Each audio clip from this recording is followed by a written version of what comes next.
ज्योतिर्गमय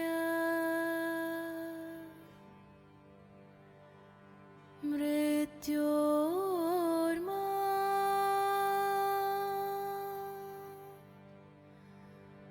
अमृतं गमय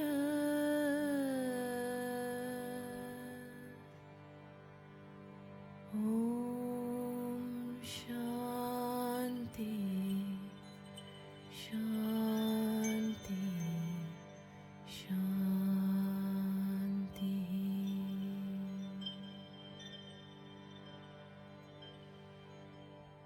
असतो मा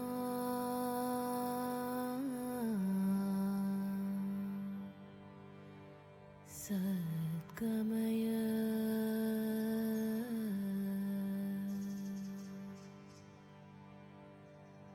तमसो मा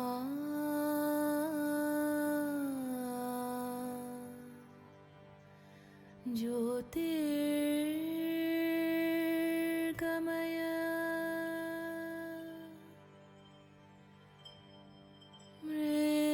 मृत्योर्मा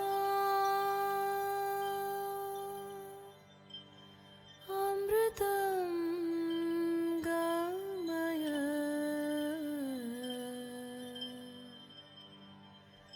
ॐ शान्ति शान्ति शान्ति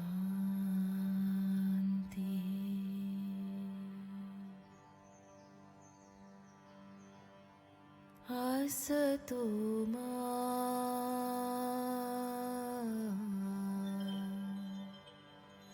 सद्गमय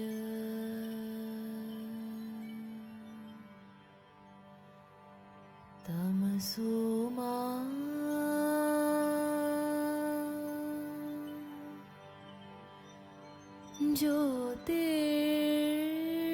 ज्योतिर्गमय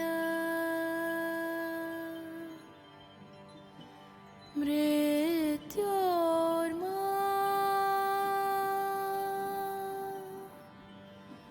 अमृतं गमय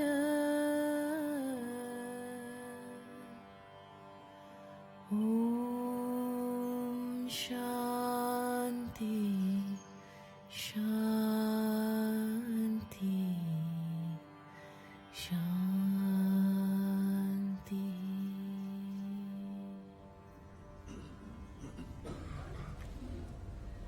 असतो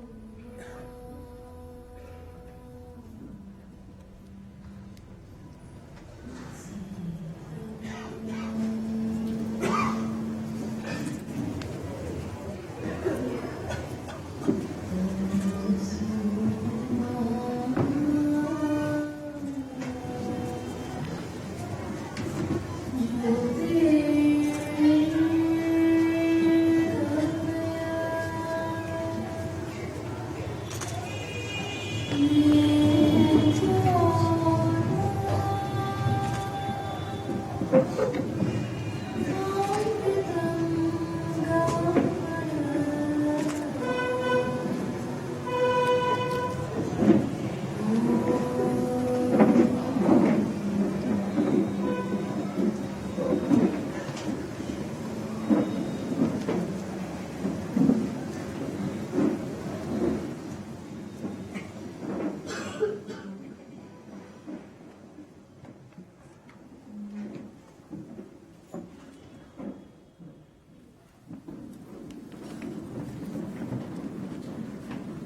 Om.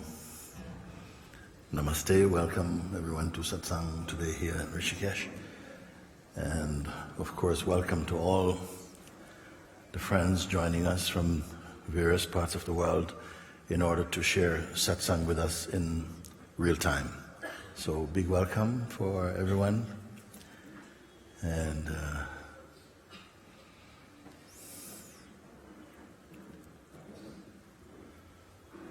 okay.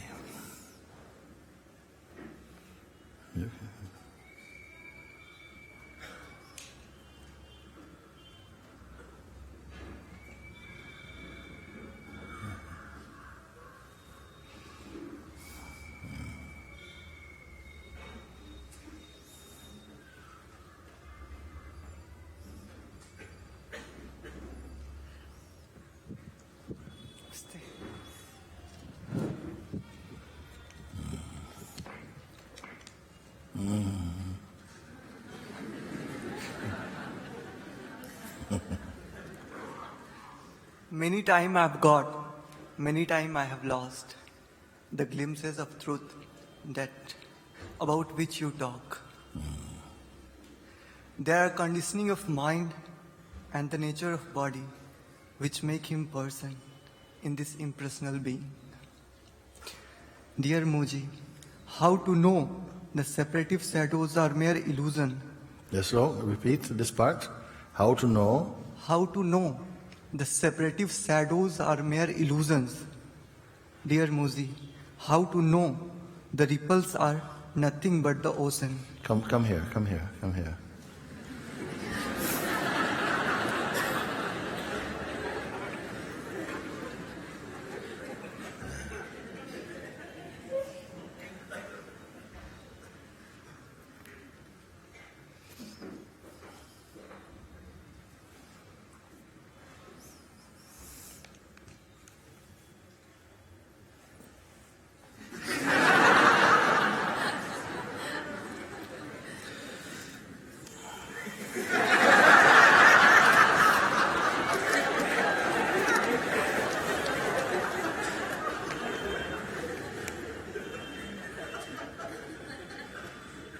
Okay.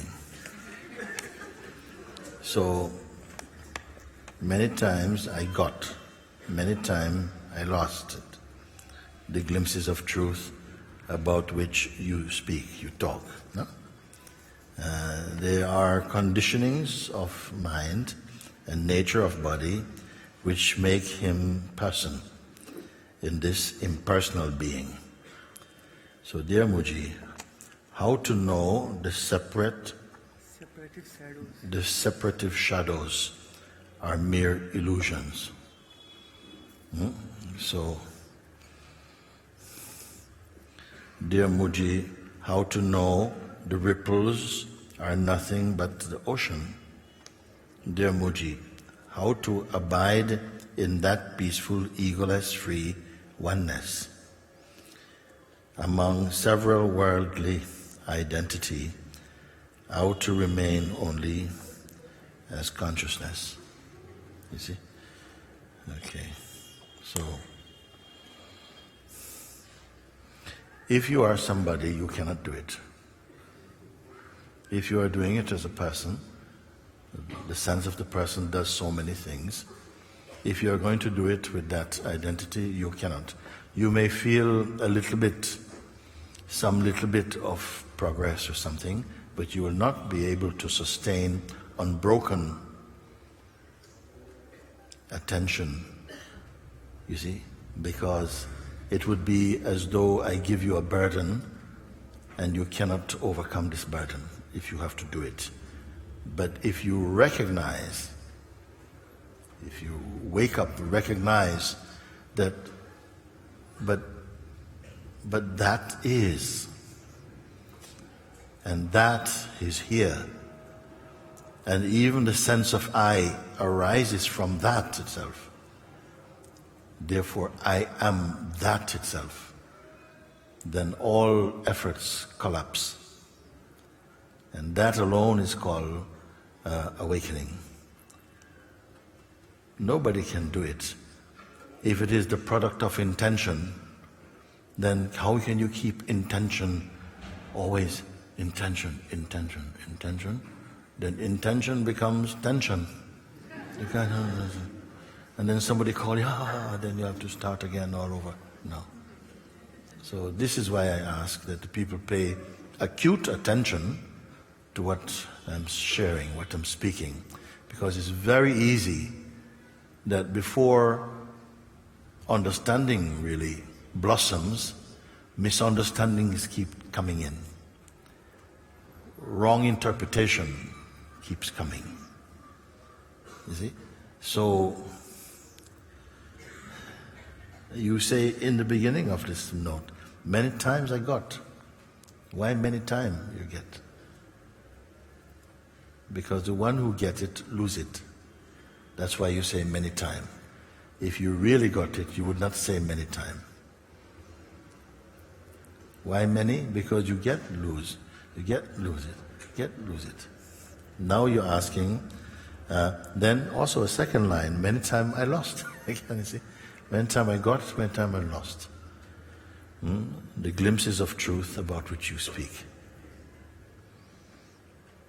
They are conditioning of mind and nature of body which make him a person in this impersonal being. Yes. You recognize the impersonal being? If you discover impersonal being, is impersonal being doing anything at all?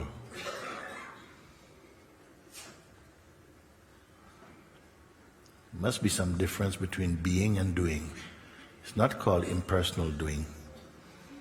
Impersonal being. You see, this beingness is what we really are. Even in this dynamic expression of life, the beingness is what you must find first. And you cannot find it outside in some outer place. You see? And there's a kind of mystery, a paradox, a riddle in some way. Because the one who is trying to find it is the one who is in the way. How to solve such mystery? The very one who is searching.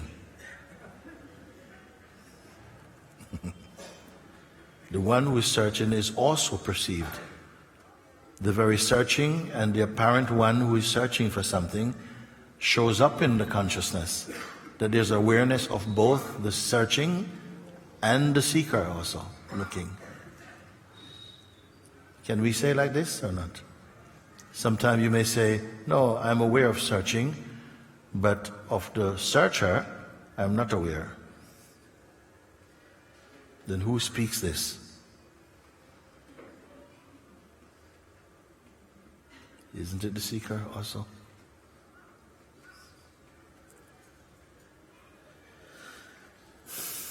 Dear Mooji, how to know the separative shadows are mere illusions?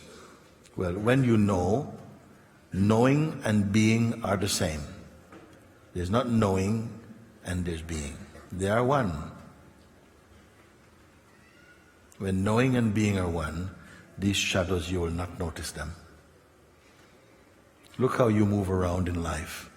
Always there's some shadow somewhere. Do you look at your shadow all the time? Where's your shadow? Shadow, keep up. You don't notice it at all. Others may notice, but you don't notice any shadow. You see?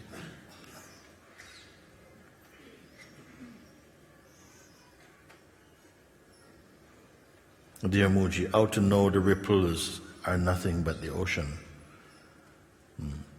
All these things will fall away. In your oneness, you see, you have resolved everything. You see, the ocean doesn't complain about the waves. It doesn't say, look, I'm not completely ocean-like today because too many waves. Come back later when I'm calm and you really see my oceanness. No, it is the same. You see, it doesn't complain. Oh, dear Mooji, how to abide in that peaceful, egoless, free oneness. Once you discover, In the beginning it might feel, I have to keep the attention, the only thing that happened once you've come, and we did yesterday also, and we will again do again. We're going to come home. We're going to come home, okay? And then see what happens, because what happened since yesterday, the sensation that was yesterday, I had a beautiful experience, but then I went back. We want to see how that happens and if it is true. Who is the one who went back? The one who went back is irrelevant and insignificant to the one who knows the truth.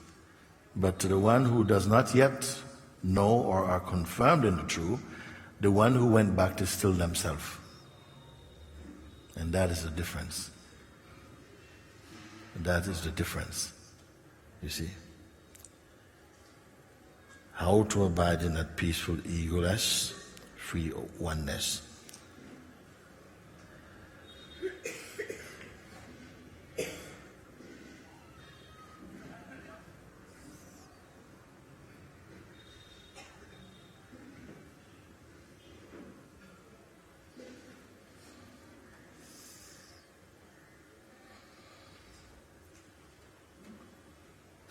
What is your name? Suraj. Suresh? Suraj Prakash. Suresh. Suraj Prakash.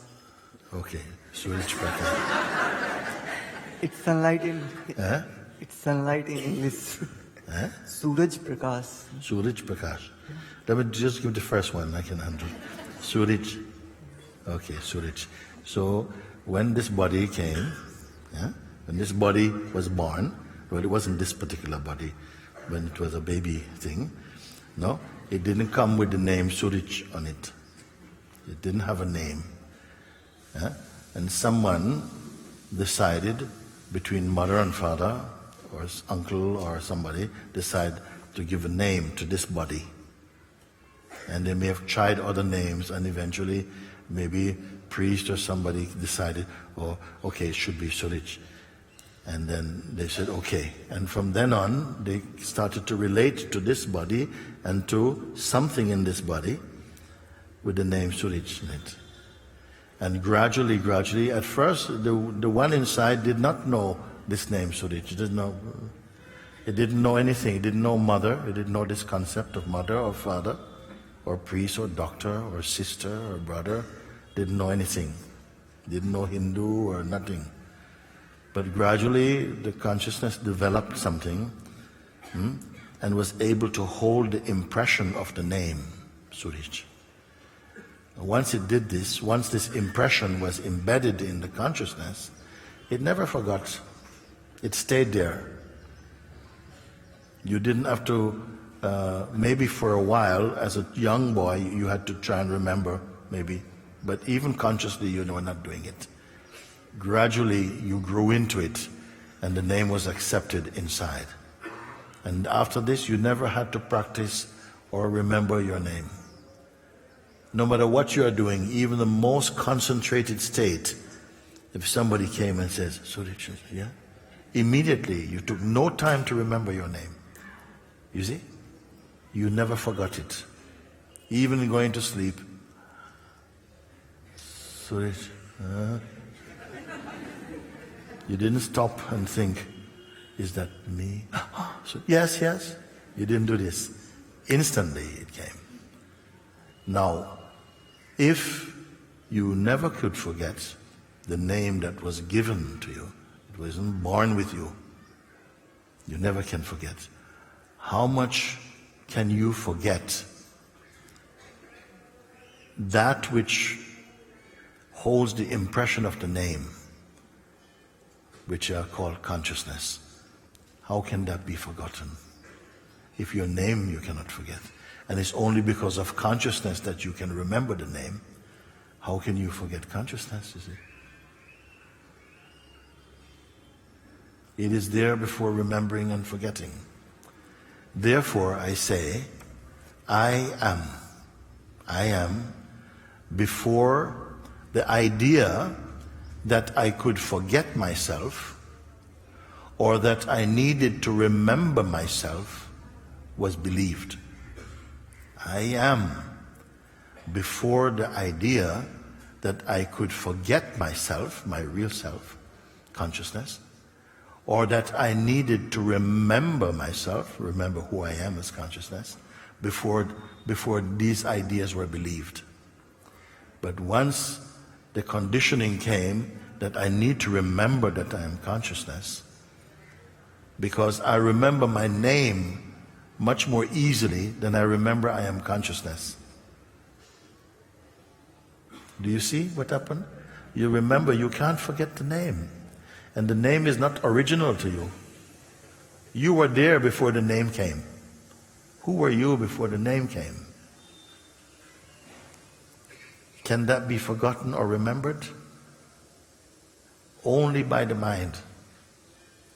And you are before the mind. It is you who witness the mind. It's not the mind who witness you. So this you are going to have to sit a little bit and just reflect upon this. Ponder over it. What did he say? I am before the idea that I could forget myself, or that I needed to remember myself,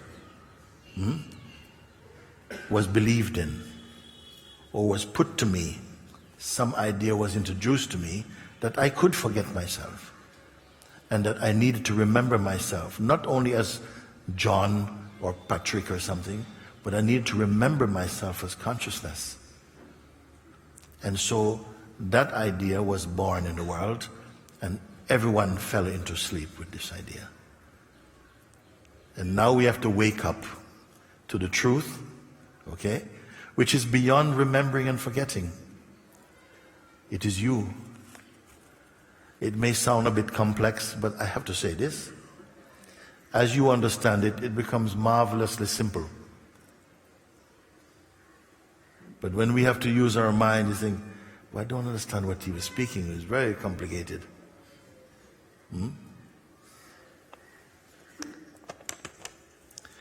Dear Mooji, how to abide in that peaceful, egoless, free oneness. I am here only to show you this thing. And not only to abide, but abide effortlessly even. In the beginning, some effort will be needed. In the beginning, a little effort is needed. You see? Sometimes a car, it stalls, it won't start. You turn the key and it I say, oh God, I need help, please, somebody can give me push. Everything is in the car, the wheels are there, petrol is there, everything, engine is there, everything is there, but it won't start. Battery is there also, but battery is a bit flat. You know? So then they start pushing in the beginning. You push, everybody's pushing, even Granny. And push, a bit faster.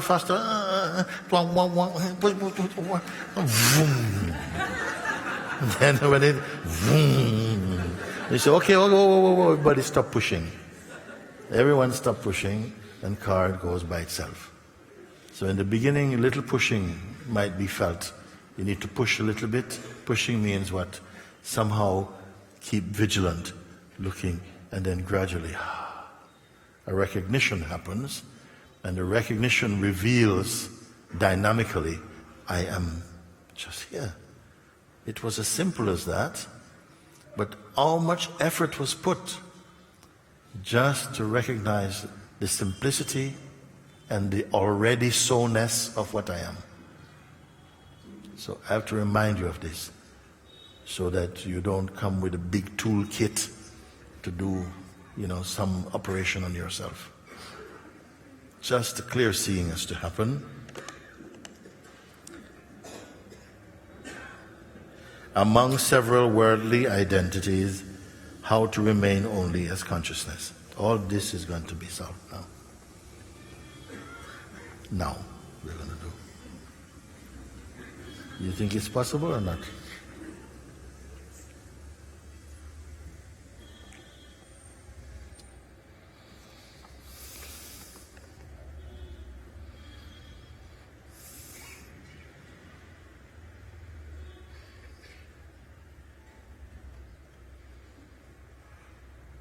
What is happening inside your mind at the moment?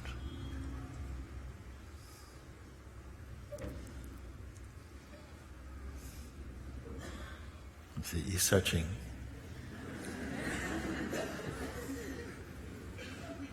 Tell them what is happening.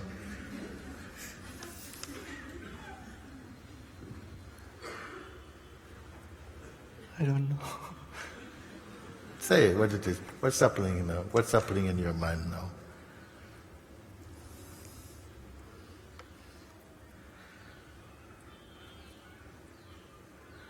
I can't comment. Huh? I don't know. It's empty, isn't it? Yeah.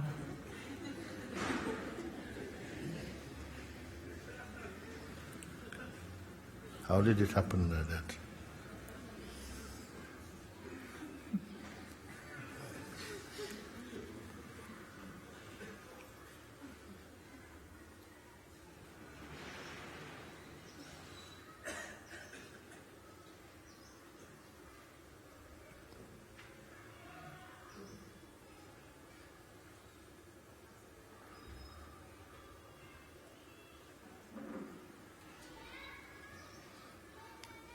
You see, we're getting ready and it's finished. How did it happen?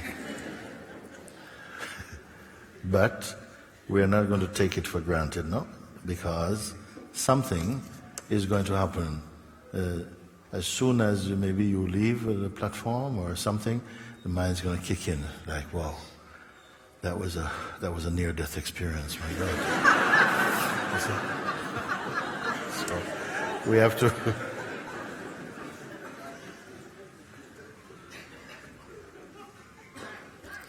In this state of no mind, you can see what problems you have. Maybe some people feel, no, I want to be awakened, but I want to have some mind left, to do things. Don't worry about that. There will be, what is mind? Yeah. One who is awake is not blind. You're not going to suddenly start to walk into trees or something like that. Your senses will continue functioning. Everything is functioning.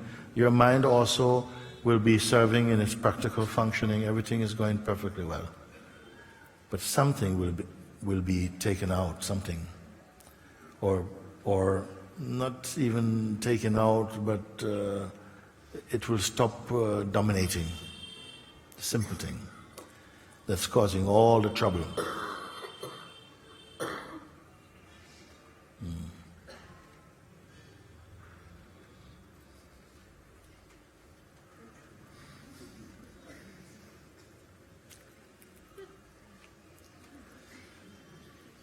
What should we talk about now?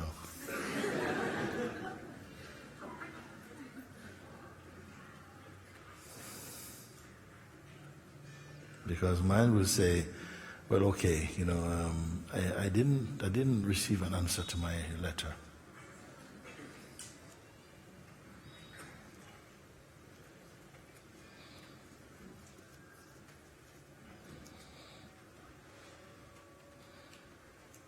Speak, say something. Thank you for being there. Mm-hmm. Thank you for? Thank you for being there. Yeah.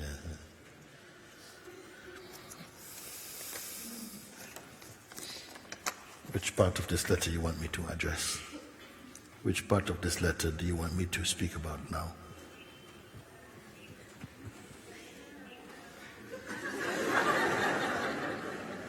The last one. The last one. The last one says, among several worldly identity, how to remain only as consciousness.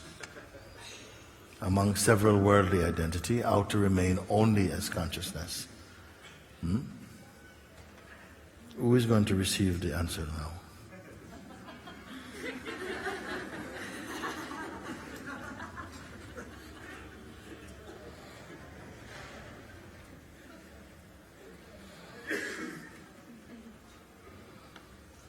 Is this question alive for you right now? among several worldly identities, how to remain only as consciousness.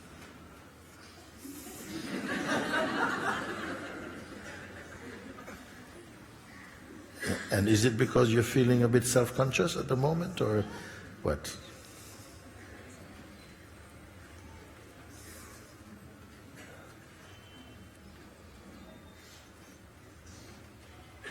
What's happened to you?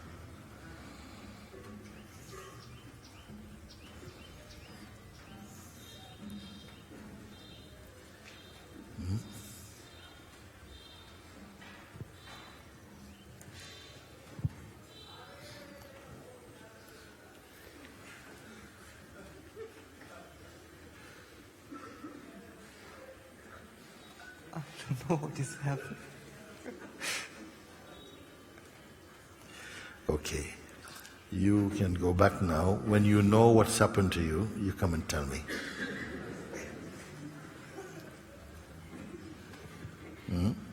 If you know what happened to you, you can come and tell me, this is what happened to me. Or you can continue just to be as you are. Don't pick up anything to do with the mind. Is going to try and give you some way to interpret what happened. But you, and my advice would be, just don't pick anything up. Move in just this. Just move in this. Because something wants to reveal itself. And when you are like this, as you will catch it, you will see it. But don't pick anything new up now.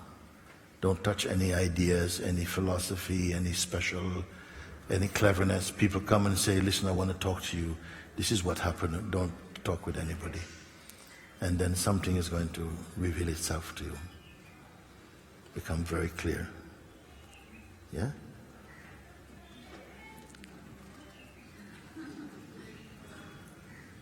It's good. It's good. Very happy to see you. And Thank you. Should I keep or you want to keep? You don't know. You see? This is good. Actually, it's very good space. We don't know. I don't know anything. Huh? Our cultural conditioning said, oh, you don't know. That's a terrible place to be. You must know. Because also I think it's done here in India also. You have to know, even if you don't know.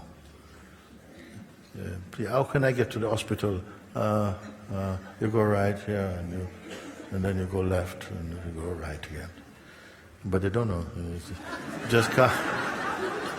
just can't say, I don't know. Is it? But this I don't know is very good.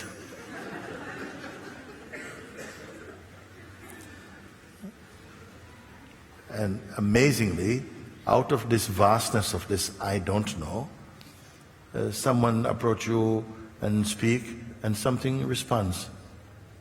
And they say, oh, how do you know these things? They say, I don't know.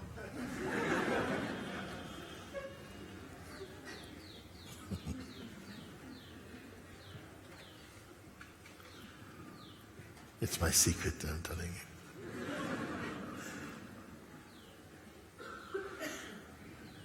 Okay.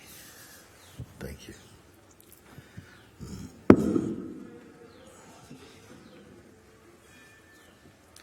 Come here, come here. Thank you. Okay. Very good.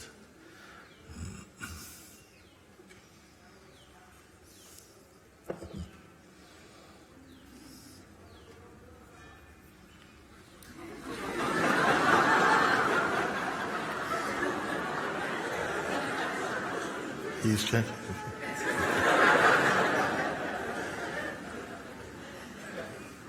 Okay, come.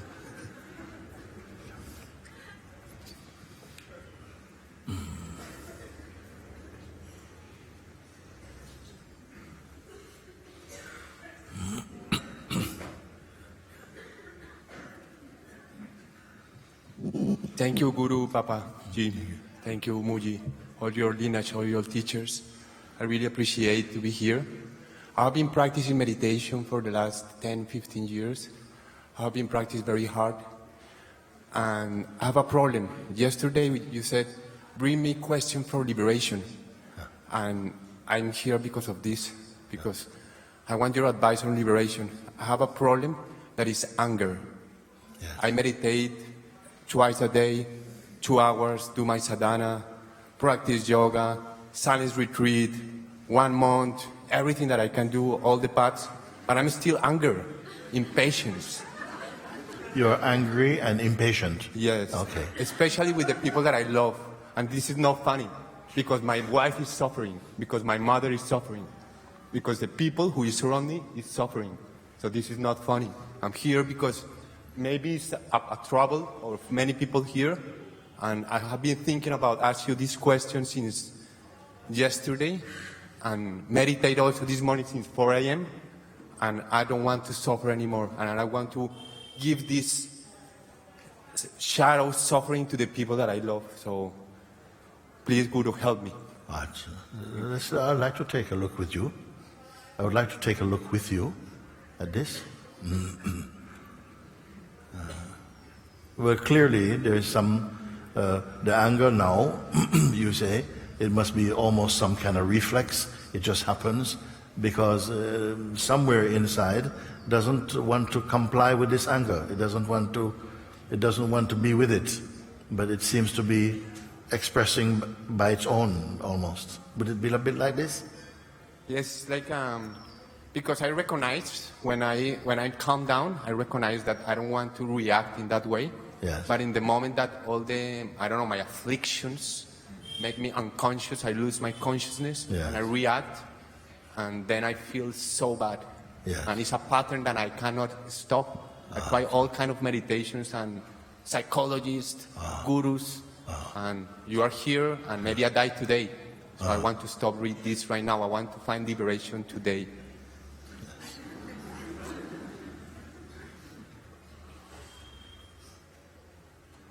Let me ask you first of all, is there any substance or message inside the anger? You're angry about something particularly? How does it manifest?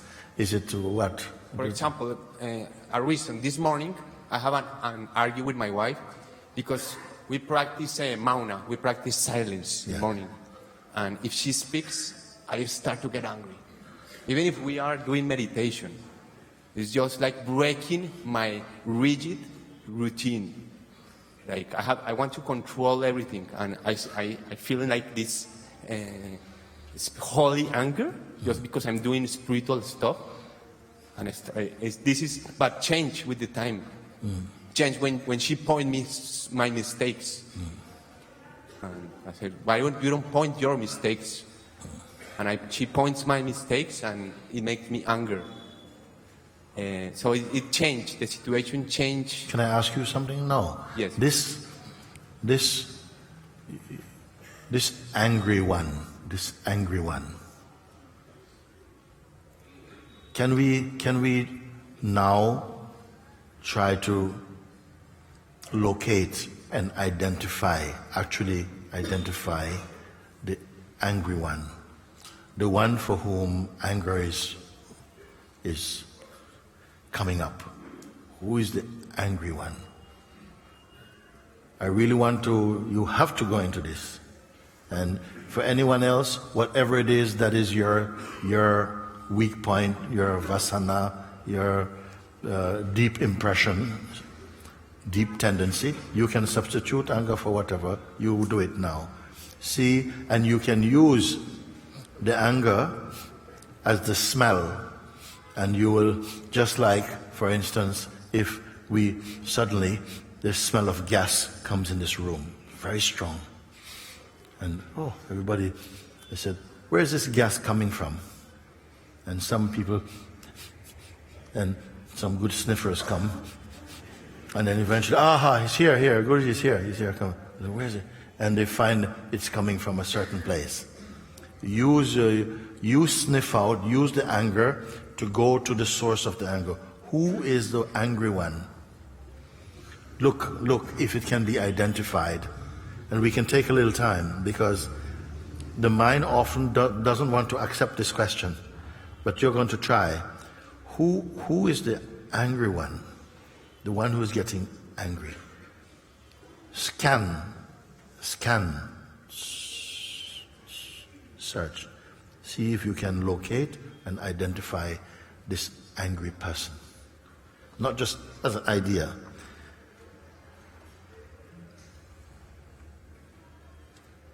See if you can find it.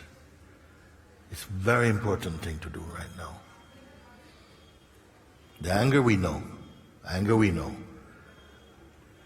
But will the angry one step forward, please?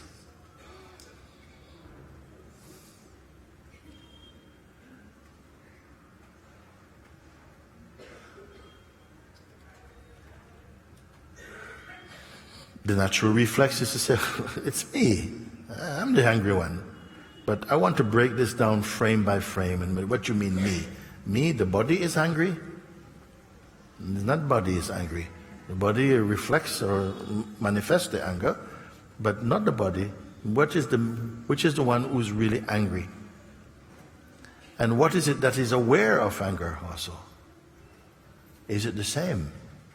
Because you say, when the anger is really throbbing, I lose consciousness of my sanity, of my composure. Also, who is the one who needs the control also? What is it and why? The control. Try only to identify. You know? Who is it that really needs to control? You know, like, I am doing my own control. You control your thing. You don't touch my control. Who is very touchy about it and needs to control. And why this control?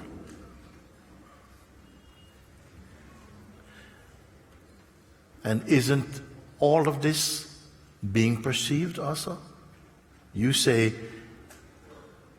it's so loud that there is no space. Is there no space to observe it? Even in its loudest pulsation, is there no space to observe it? It's too late sometimes. It's too late. I can observe it, but after, 5 seconds, yeah, I already made the damage in my atmosphere, in my relations. Okay, when you're beginning to get angry, you can observe it, no? Yes.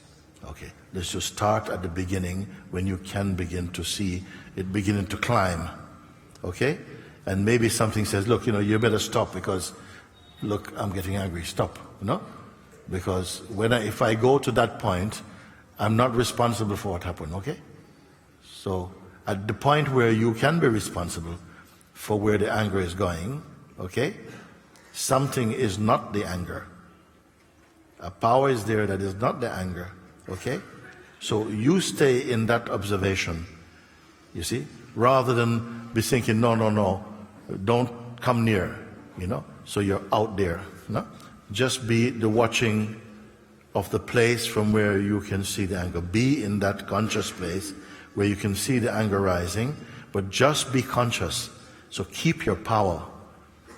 Keep your power, And then watch and see if the anger can overtake to the extent where you lose your capacity to observe it. This is something I would really want to say. And it is very immediate in its effect also. Even if you feel at some point something burst, maybe even more strongly, it may happen that because you begin to observe and to hold your observing, even though you can feel it moving in the body, that is still inside the conscious field. Just be the consciousness, okay? And don't move with it. Don't move with that anger. Let him move by himself. You only be the consciousness, okay? And let it, and see how much it can go without your involvement in it. That will be a very striking thing. And I would love to be nearby or something that sometimes I say, look, I don't know where you're staying. I can show you where I'm staying or whatever. And if you're coming to this place, you come in and give me a call and say, now actually, it's coming up now. It's coming up now. It's coming up now. I say, okay, and we can talk. And I'm going to tell you just what I'm telling you now. It's climbing, okay? It's arising, but you are not aroused. The anger is arising, but don't be aroused. Just witness. You stay in this place. You don't have to witness like this. Don't be holding on, because even that is witnessable. Just be only the consciousness. Just be the awareness of it. Just be the witness of it. You see? And don't participate. Don't be caught in the bubble of that movement. Just be the witness of it consciously. And see if it is stronger than you. And maybe first time it will seem even more loud, because it's almost like, how dare you, separate from me. Because it's gasping. It needs the investment. It needs the oxygen. It needs the energy of your identity to fully explode. And if you hold back, it will suffocate from that. You will tame it. So I'm here for a little while. I don't know how regular your anger is, but let's see what happened. That is very important thing. And it is very beautifully encouraging to watch your own transcending of something like this. To feel that you have this power. You see? Because it started somewhere and it kept growing. It kept growing. And in the same way, it has to start. Either it goes like this, or it starts to climb. And you can watch him. And please come back and tell me what you are discovering. Thank you. Very good.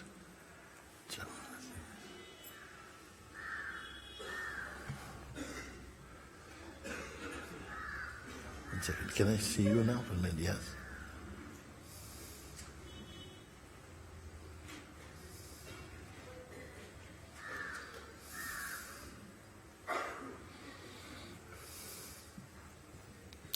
Thank you, Mooji. There you go. My question is about freedom. How to know or identify if we are free or on path to freedom, or are we just under an illusion that we are free and still trapped in something else? If you are under the illusion of being free, nature will expose it. You will come to see. You may believe we have the capacity to keep, to sustain certain delusions, because you can say, yes, I'm free, I'm free, and still bad smells are coming up around and stuff, but you still, no, I'm free. No, that won't work. Also, if you are free, you are sensitive enough to be able to sense energetically what is happening in your environment. You see? And what is happening internally and externally, so to speak. You'll be in touch with that in a sensitive way. You see? So your question, how to know if I'm genuinely free, no, like this, and keep saying, breathe it out again, what you said. How to know or identify that I'm truly on path of freedom, or I'm just under an illusion. If you're genuine on the path of freedom, you will find that some tendencies are falling off by themselves.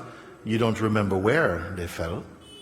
You just consciousness gives you some freebies, So some things just fall away, and you say, "Well, I didn't do any inquiry for that. It's just, I'm in a conversation and I notice something came up where I know in the whole days that would really strike at a certain nerve in me, and nothing produces nothing at all, and something feels, naturally, just like if you're beginning to catch a cold,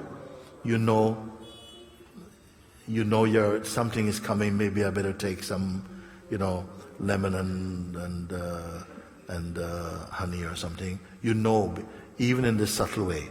So if you know that, because you're feeling happier, you're feeling lighter, you know when you feel you're not making progress.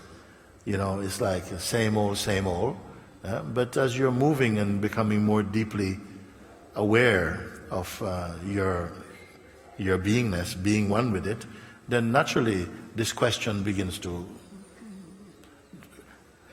it has no place. It will not come.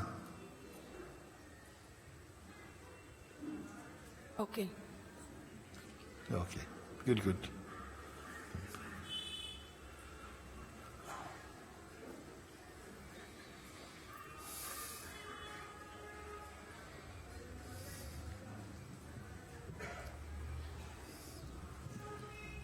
Thank you, Mooji. I'm here to expose myself because we are leaving this afternoon, and I went through this deep feeling of separation. Those last days, I cried a lot, and of course, it's not true. And I am in this new space where even the sensation of body is equal to pursuing thoughts or every kind of phenomena. And so just repeat this. Just repeat what you said now. The sensation of the body becomes equal to every kind of phenomena. Before something has changed, and maybe I'm lost, I don't know, but I feel that, and there is a deep feeling of, at the heart here, that something wants to open in this new, I don't know. If it is happening by itself, it will complete its happening. If it is already a movement which you did not initiate, it simply started to open in response to your environment or something, then it will complete its natural yearning to fulfill it, to exhaust its expression, to come to where it wants to be. You see, you don't have to worry about that. That will come like that.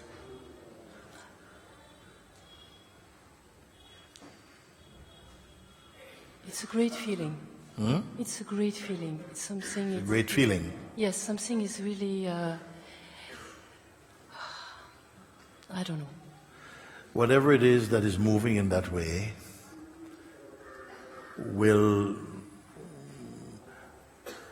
either flow into another level, different stages will flow on.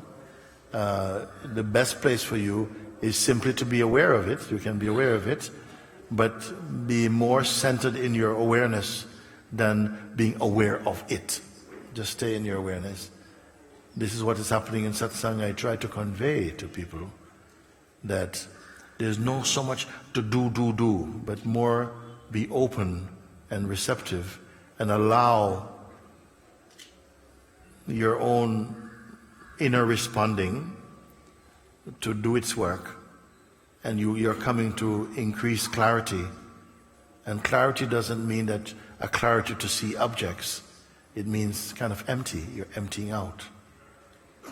In this emptying outness, you see, and I ask, you're going to develop greater trust towards this, because in our societies, in our culture, we feel that we have to collect a lot in order to then have a good life, peaceful life. But something doesn't need all that clutter. Just be free of clutter, and then somehow you'll find that a fresh flow emerges in you, and it takes care of everything. You don't have to be walking around with all this information, all these strategies, all these maneuverings and so on. The life is much more beautiful and simple and elegant than all these preparations that we think we need to make.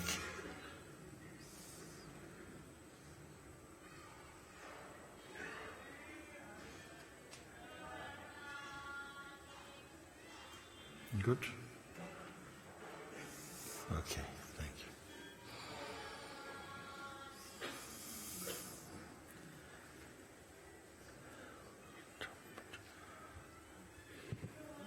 you. You come? Yes, yes.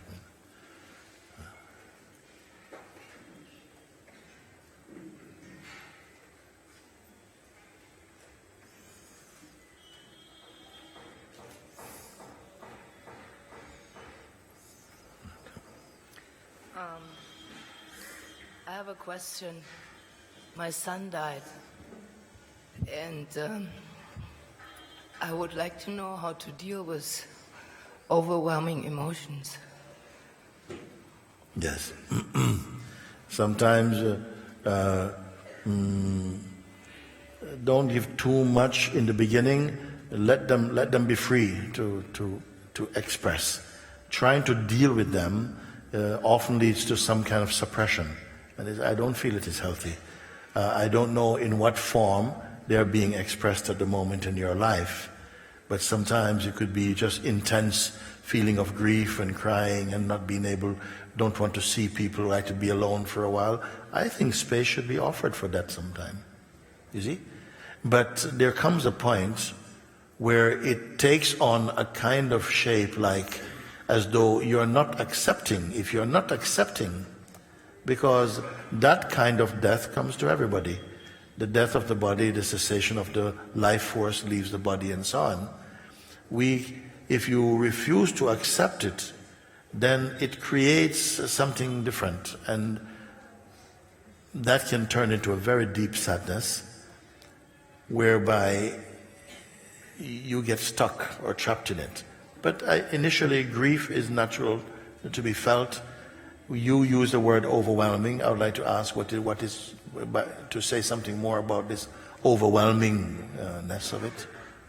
Well, overwhelming, I mean, when I feel like I can't handle it anymore and it fills me up totally. Like I walk over the Lakshmanjula bridge and I see the rock in the Ganges where I used to swim with him. Yes. And it's just like, whoa. And, it brings my own feeling of separatedness into my being, and it's really painful. So, yes, that's what I want to give to you. Yes.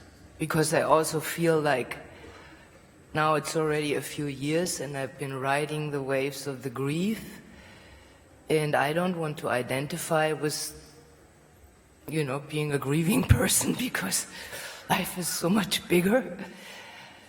And I also want to be here and help others who have to go through those, because I'm not the only one. Yes. Sometimes that can help you yourself to come over it. What did you say? Sometimes in trying to help other people, you come beyond that state. Yes, that's what the Dalai Lama says, be in service. Yes. But, how to... Are you in that state now? Oh. No, I feel actually really grateful that I can tell you about it. Yes. And just put it out there and see how these waves keep going. Yes. Have you in those, how many years it's been? 7. 7 years. In those 7 years, have you had fun at all in any way? Have you laughed and met with friends and also... Yes. Yes. So that part of yourself must find expression also. Yes. Otherwise it becomes, it can almost become an arrogance to not let go. Like somehow something belongs to you. It is better actually to feel nothing belongs to you, even you. if you can do this.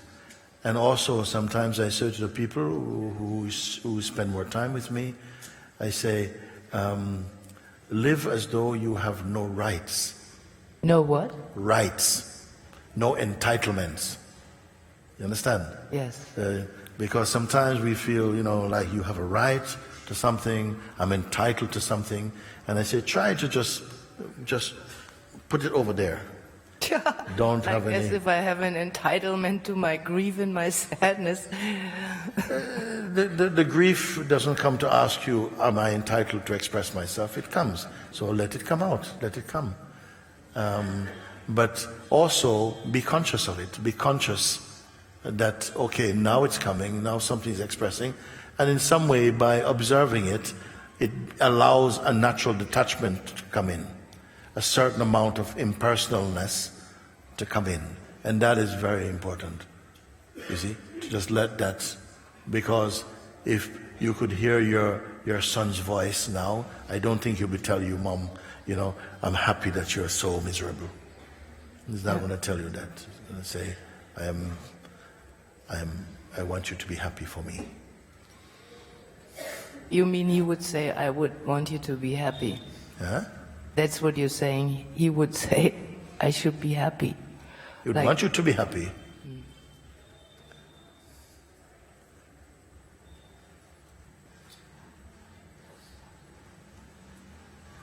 You want those you love to be happy. Because he's not in pain.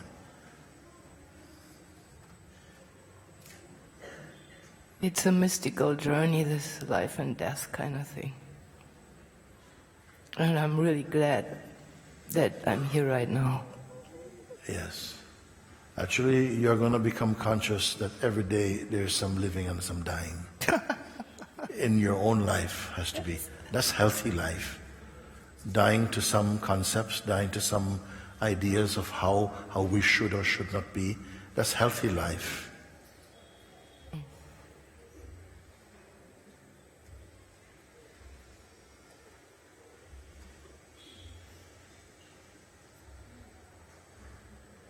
Yeah, when you talked to that man about his anger, I could see that his is the anger that goes like this, and mine is the sadness or the depression that goes like that too. Yes. Then you can apply the same approach also. Yes. To look for who is really grieving here, and just really analyze it and look with spaciousness, and not with any preconceived perspective. Just a clean, open question to try and identify, to locate and identify the one who is really grieving. And what does it want, or what is going on there? So with that sense of some separateness, it will expose, and you will see. And that seeing, that detachment is very important in order to let things come to rest in the proper way. It takes a little bit of intention to keep it and to tackle it a little bit, but in a safe way, because you're not fighting with it. You're simply observing and discovering the power of observing, and observing with detachment. That will come into it. Observing with detachment. Yes.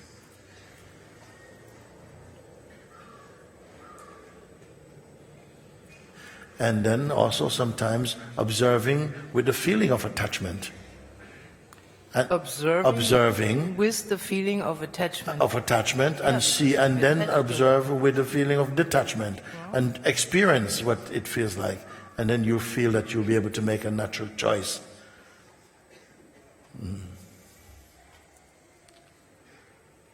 Because with detachment, there'll be much more spaciousness.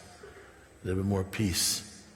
It becomes more phenomenal, that it is a sensation that arises and subsides, and is weakness. It comes and goes, but yes, you are not the one that is coming and going. Yes. Yes, I was thinking there's day and night and dark and light and all of that, but yes. where I meet my son is beyond how deeply I was in. Thank you, Mooji. Thank you, madam.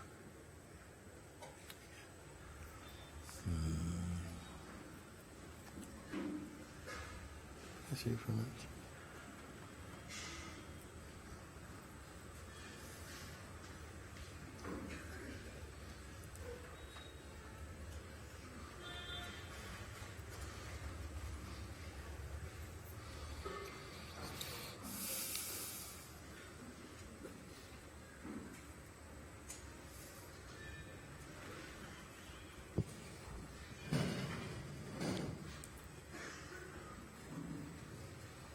Hello, beloved. Hello,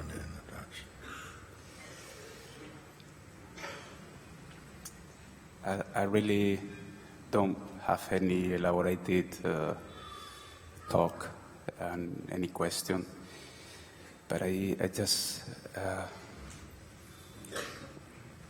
felt the impulse to come up and just express my deep gratitude for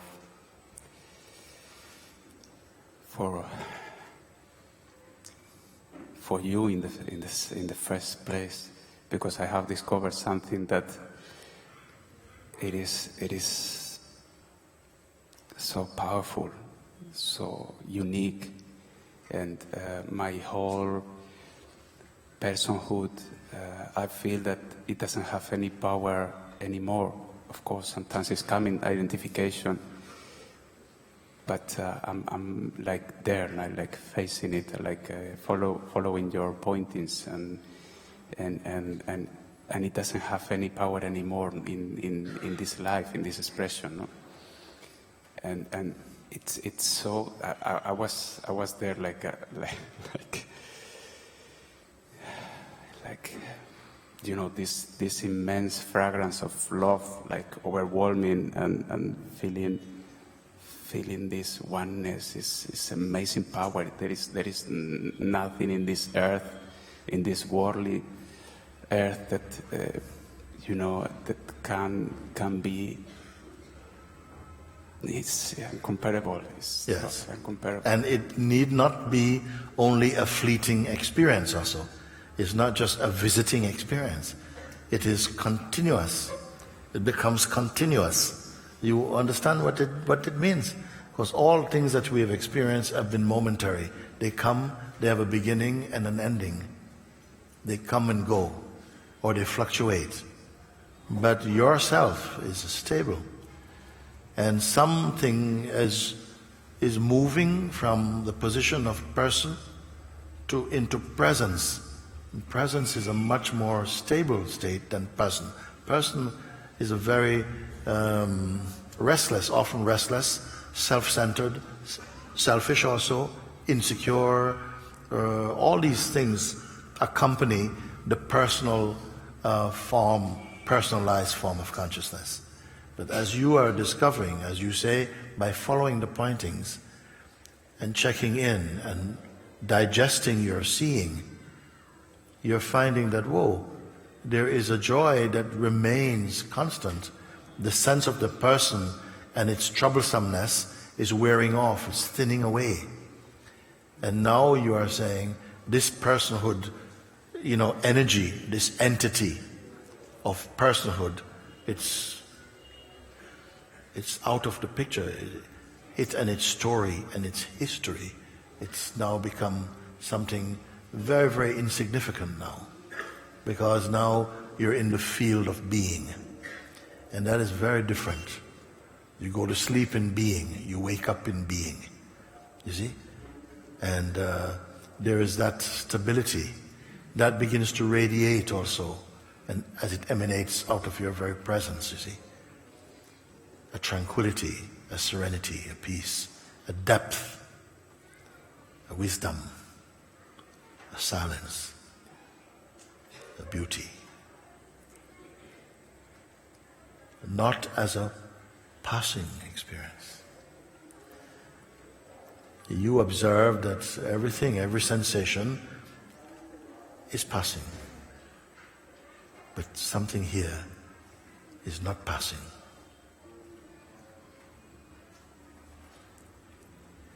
This did not come. It was only uncovered. Because it didn't come, it cannot go.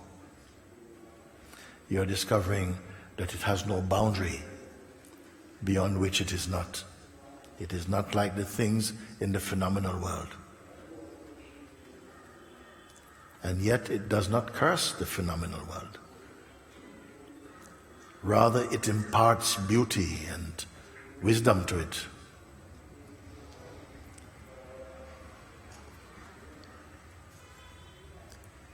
Your questions begin to dry up.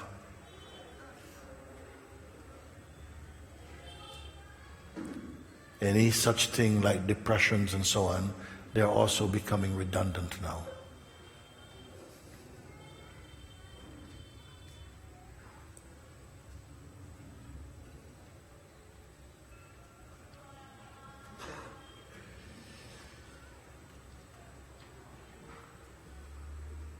And after some time, even this beautiful state of presence, it begins to arise within that even the presence is observable. Even presence itself arises in consciousness. It is the most pure, but behind it is the unspeakable. There are no books about it. It has no message for the world.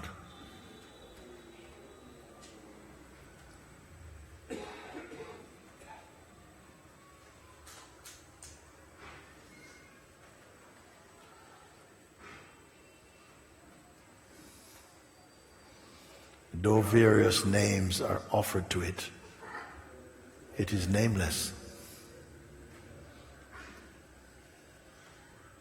unborn,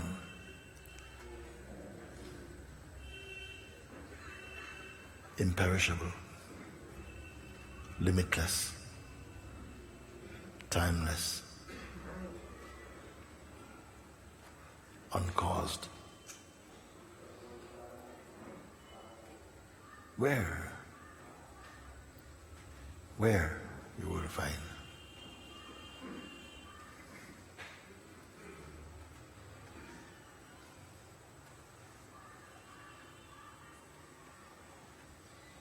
It is more here than presence.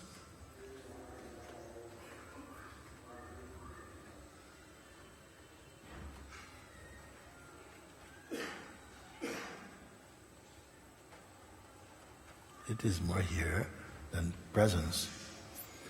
Because in deep sleep, presence you don't feel I, you don't feel person, you don't feel world, you don't feel religion, you don't feel.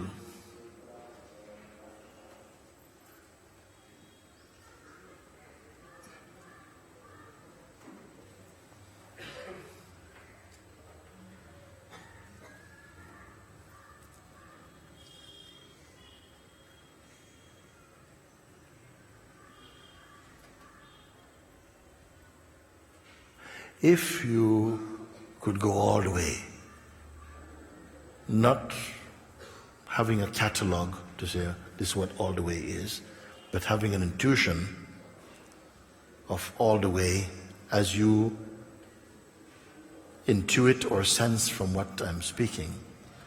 Who is here for all the way?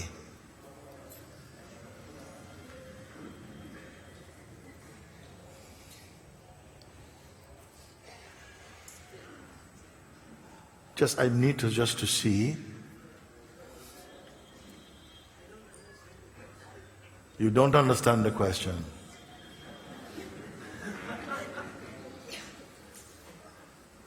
Okay, I put it this way.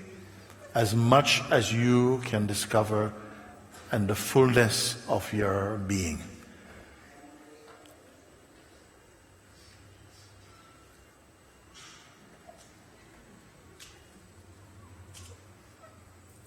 Thank you. Thank you. This is true.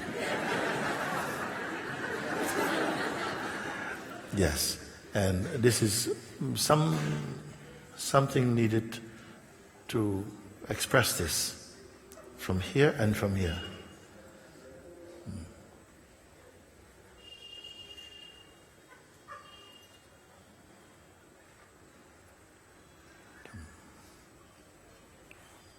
And also I want to say that I used to think or feel in my spiritual path that this is very, very far away for me. I have to climb a lot of mountains to get there, and see now that is here and always has been here, and is possible for everyone. It's not you. I am not the special, and Yes. Your beingness can only testify this. Your beingness can only testify that it is the same for everybody. It's not a philosophy, and it's not an agreement.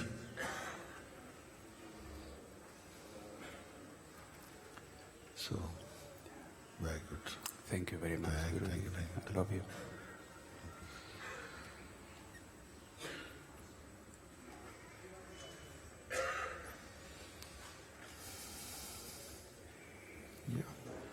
You?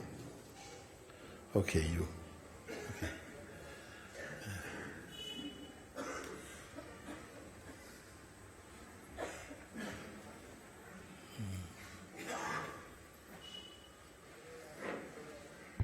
Hello, Fine, Mooji. fine.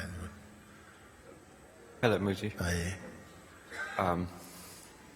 Thank you very much for this opportunity. I just want to thank you for everything. There are a lot of dots that I could not attach. But thanks to you, now I'm able to attach all of them. Since childhood, I've been reading a lot of books on religion, different religion, and what they're talking about, trying to take out the practicality out of them, rather than going into fanatics and everything. Rather than going into Fanaticism. fanaticism. Yeah. So I'm the black sheep of the family. So always, trying to do different things in different ways. From past 7 years, I've been going through a lot of problems. And people who hurt me, all I've been telling them is, may God bless you and thank you very much for everything. And people used to wonder why I do that, and I used to wonder myself as well, why I do that. And now coming here, I can connect all the points, because all the religions point at the same direction, but what direction is that? I could never understand. I just want to thank you that today I could understand what direction it is. And there's a poet, he used to say that you go into every temple to find things, but first you need to look inside and find out what is inside. And thanks to you, I know the meaning of that. Thank you so much for everything you've done for us. Very good. Thank you, man. Thank you. Thank you.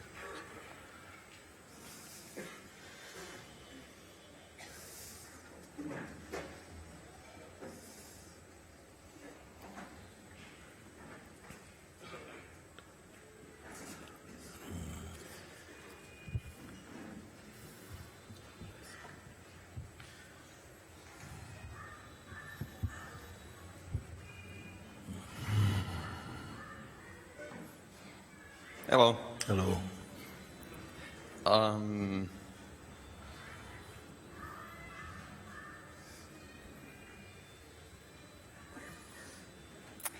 lot of people here. Now that all of this has been going on here, I know that I was supposed to come here to speak.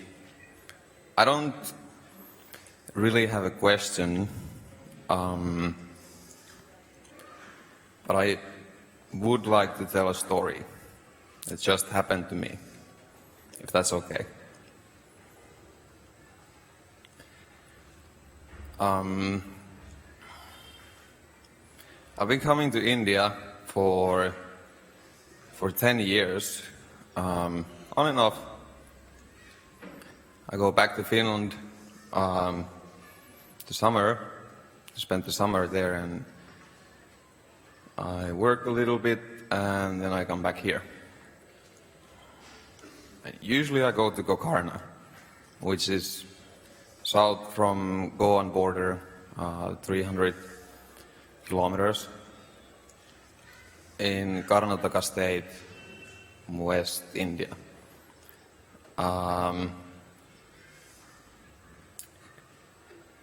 And I spent 3 months there this season. I came November 1st, and I was 3 months there. And many things happened, but in this moment I am only supposed to tell one of those things that happened there.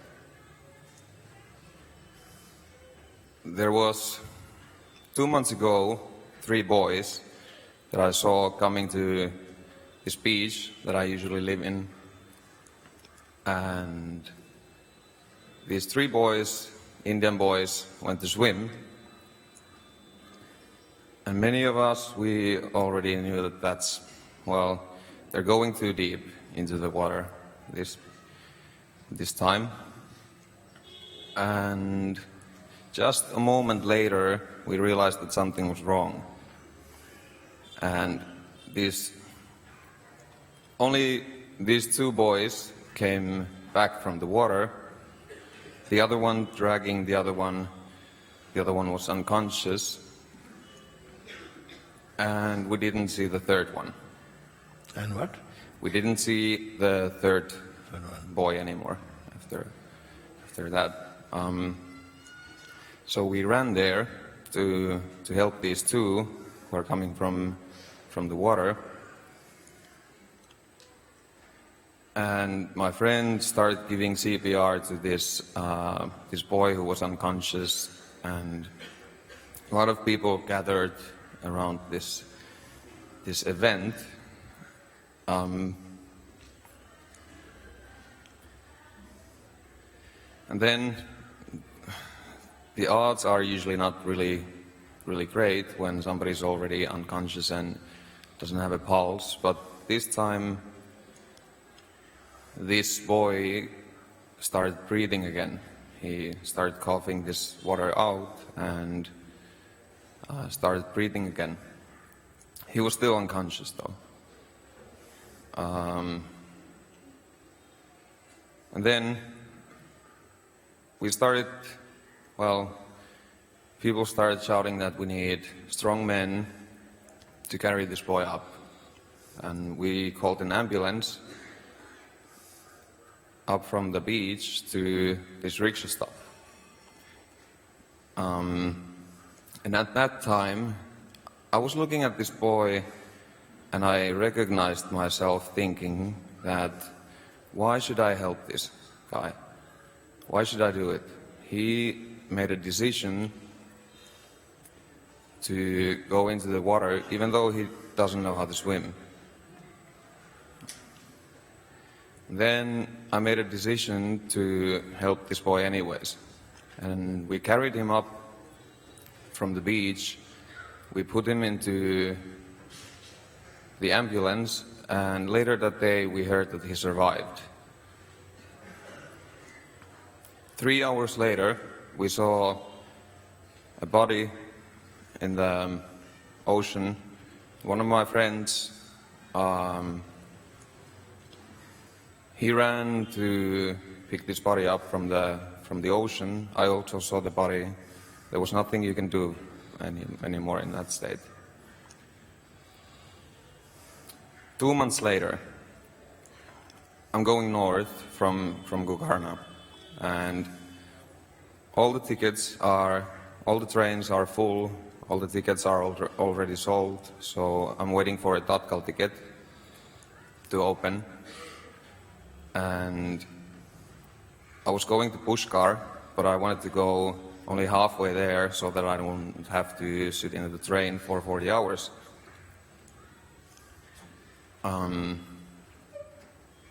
So I tell this guy who books the tickets, I tell him at least 10 times that I want to go to Omkareshwar first, and maybe after I go to Pushkar from here.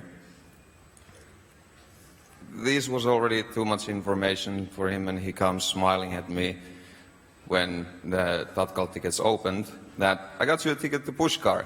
And, well, I'm happy to take the ticket. At least I get a ticket. I don't need to wait 1 month for the tickets to open. I jump on this train, which is going to Ajmer, next to Pushkar, and later Pushkar. But I'm thinking that I'm arriving in Pushkar nighttime. I don't want to look for another place to stay, a new place for me. Sorry, this is a little bit long story. Okay. Yeah, sorry about that. Yeah, but anyways, in the train, I decide that at Jaipur, I'm jumping out of the train. That was a last-minute decision to jump out. There's only 2 hours left sunlight, and I'm thinking that I get a place to stay and rest there for a day or two. At the train station, I pick a random taxi driver to take me to a hotel, which I don't like, so I ditch the taxi driver, I pay him the money, and I walk to another hotel, and in front of this hotel, I meet a person called Smile, an Indian guy. And he tells me that he can show me around Jaipur, take me to all of the most famous places in Jaipur, and I've been coming here so many times, I already know that he's probably going to take me into one of his friend's shops and try to sell me fabrics or jewelry, and I usually don't buy anything. So, for some reason, I let this Smile take me, but we agreed that we meet next morning and then we go.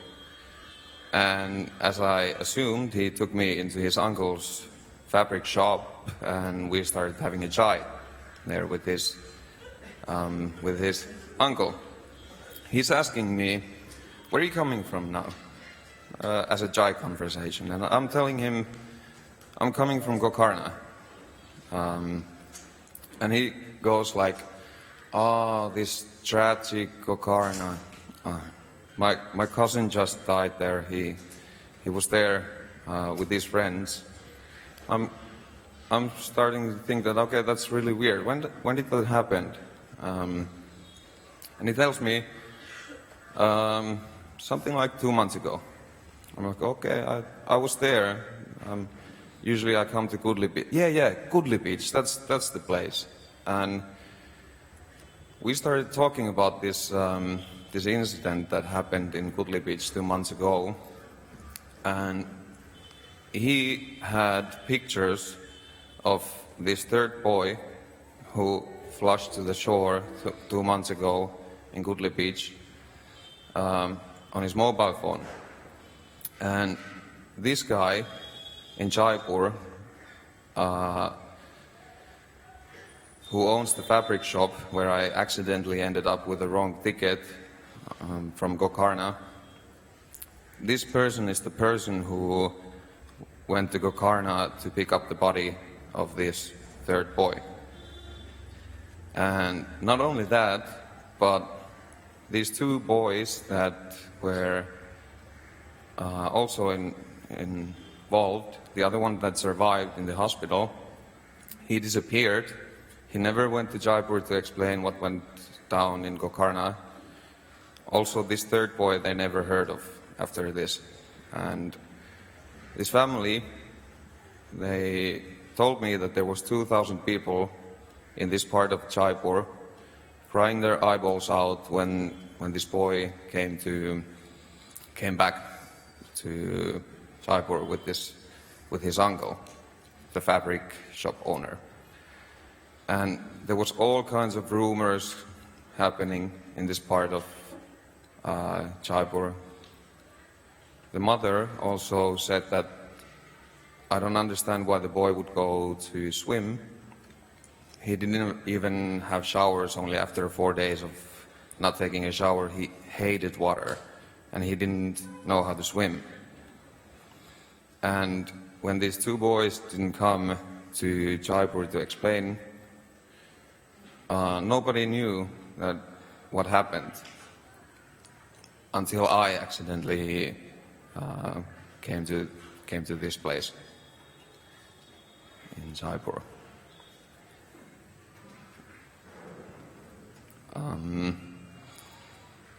I'm only letting things happen the way they do, and when these few conversations before me happened here, I already knew that I'm supposed to come and share this story.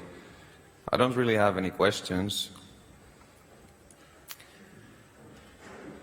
Also, right after coming here, I picked up a random restaurant. I was tired. I just wanted to go somewhere quiet to eat with no people.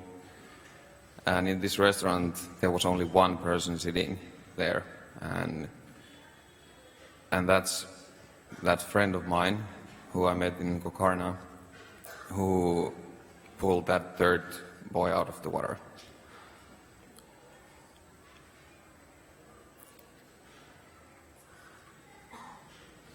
Thank you for listening. It's a little bit long story. Okay, thank you. Yeah. Thank you. Thank you.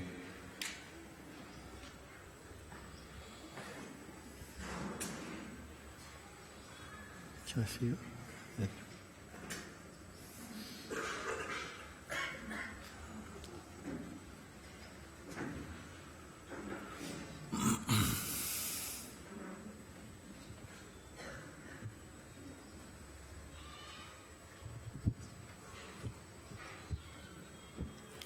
It's a blessing being here with you. Thank you. Thank you. My question is a short one, I promise. Actually, I did not come here with a question. I came here for the experience, to be present and aware with you. Yeah.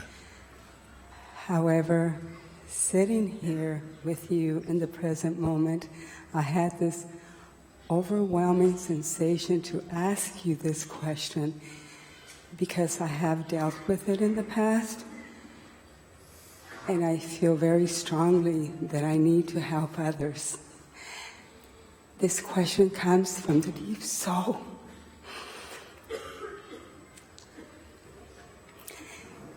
Is it possible to be free, truly free, of physical and mental abuse from your own mother since childhood for about 18 years? So is that possible to truly be free? Yes.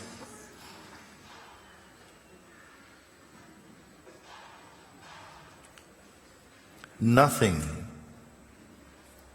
can stop you from being what you are.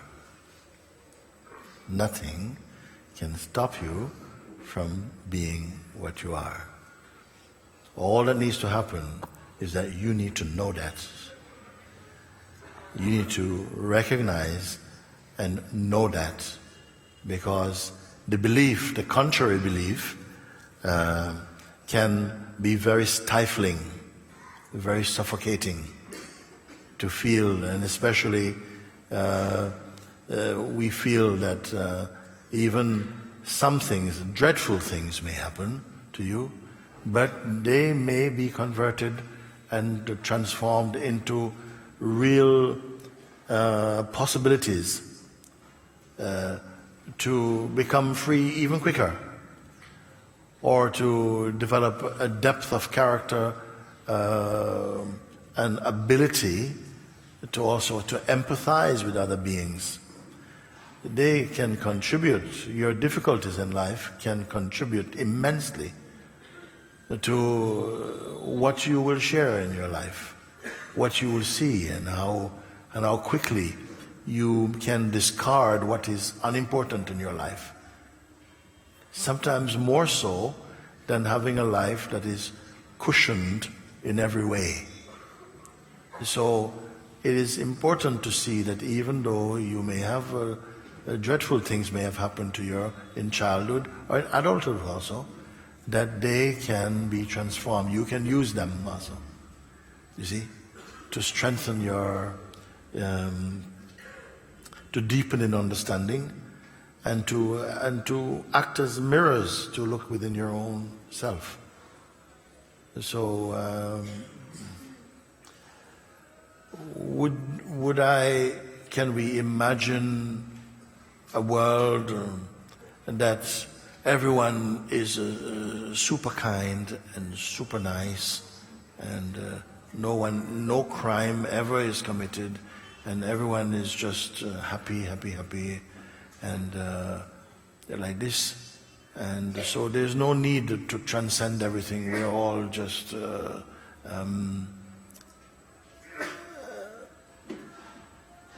I feel we need the tensions that arises in the life. Sometimes they are more amplified by our resistance. But if you see them from an increasingly wise place in yourself, you can make use of them.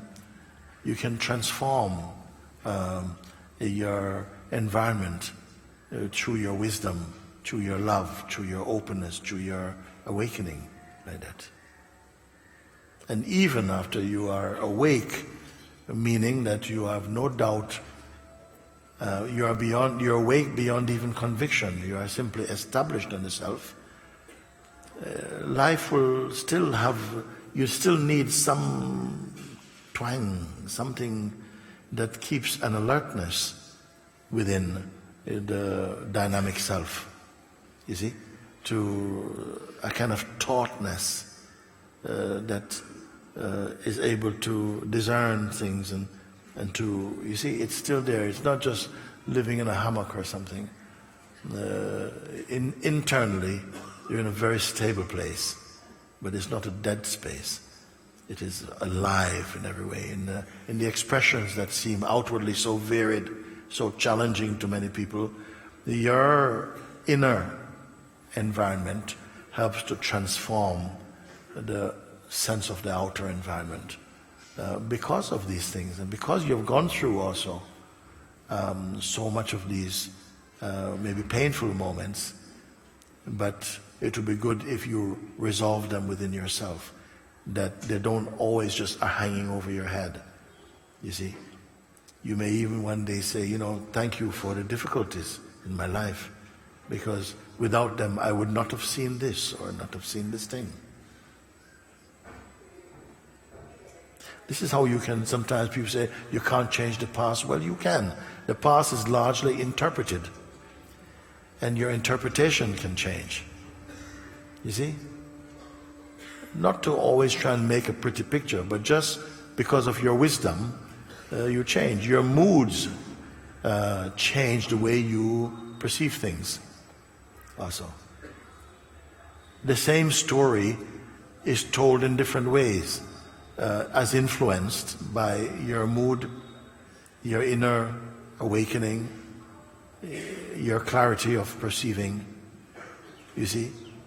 Or they don't move if you are deeply attached and deeply, you know, loyal to a personal identity. They may seem to be more stuck.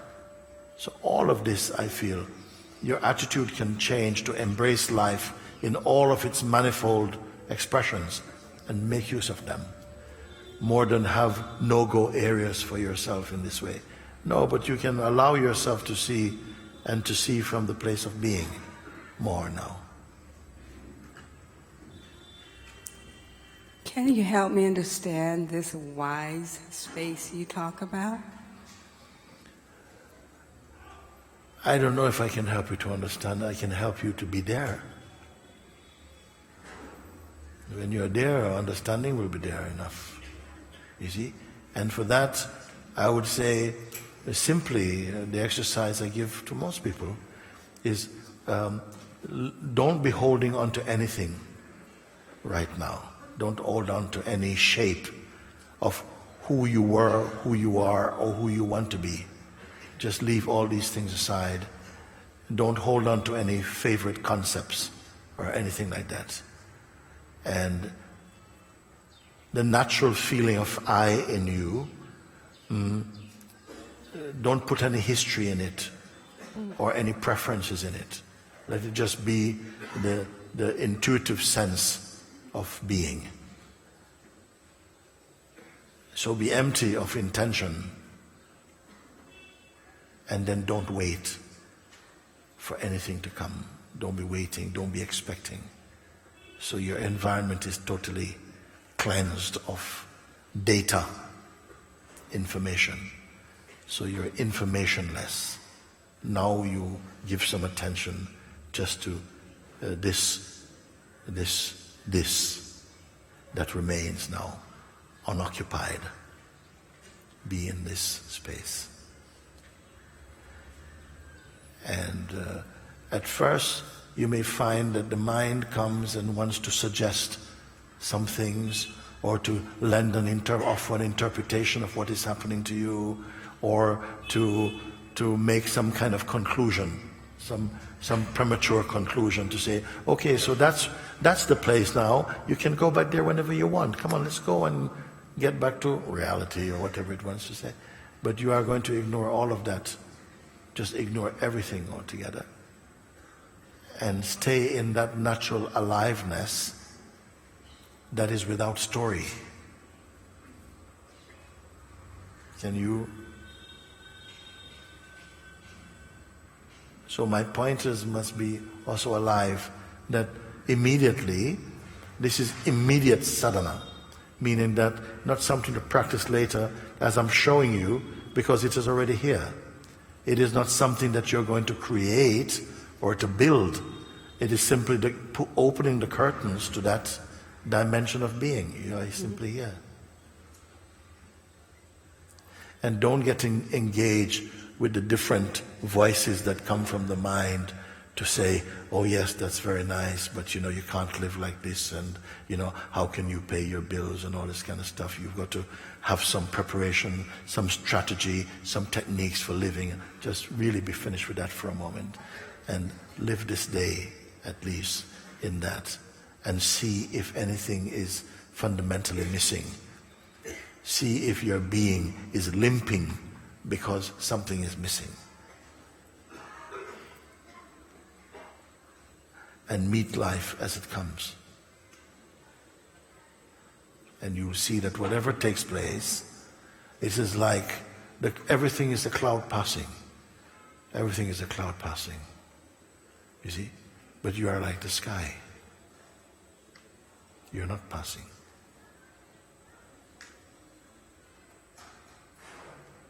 So whatever response comes to life, it's not coming from your history, the history of a person, or from past experience only.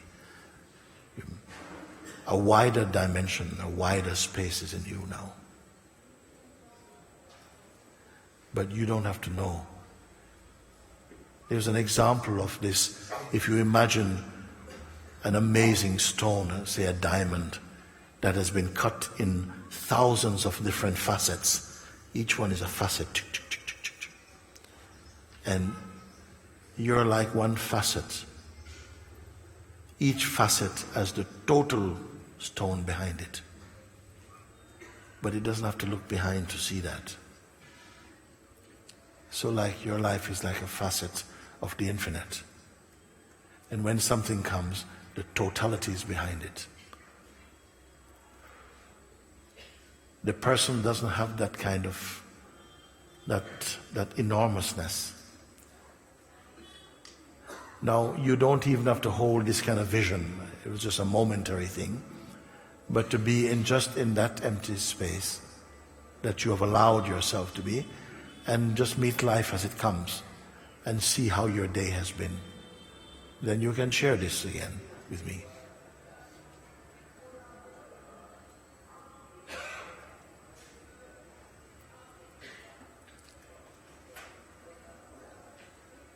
You have to be able to surprise yourself.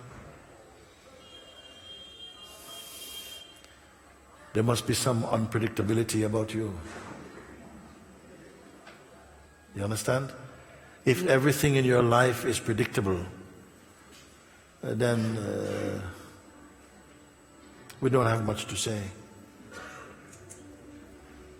Your life must surprise you. It becomes miraculous, in fact.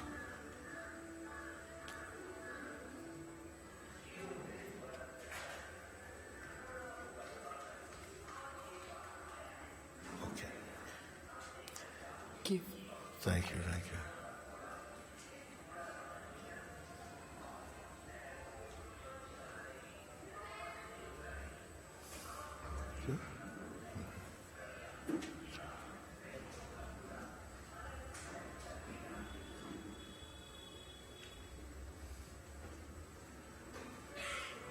You can come in the front, come through here and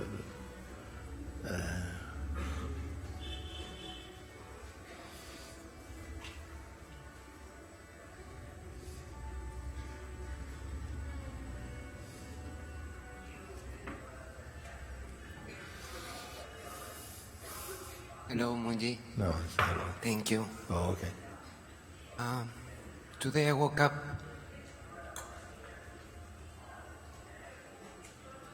wanting to wake up today, you know? Like Today you wake up wanting to wake up today. Yes. Today is... I got that.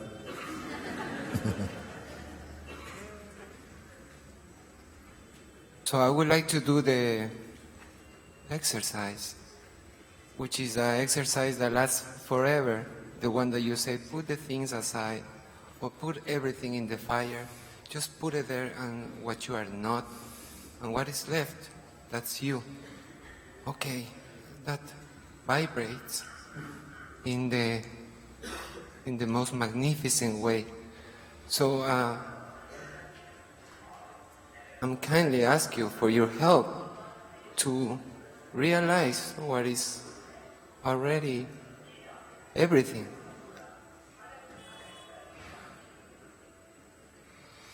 You may not come initially to feel that that which is everything. You may just come to a place of stillness and emptiness. In just the same way that I've been guiding each one. Someone who is smart, you're going to ride on the same horse that I'm walking with somebody.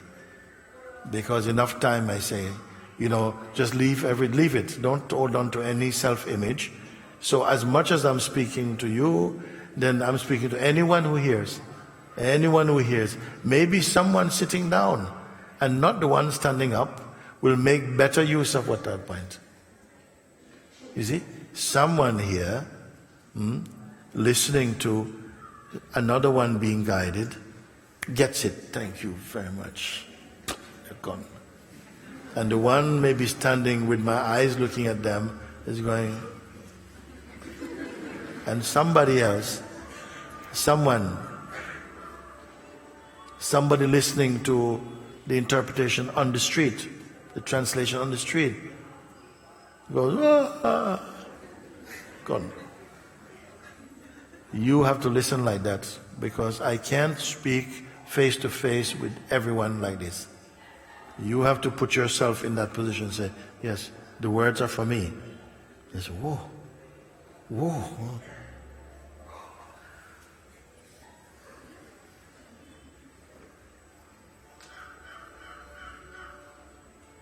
Then it is possible.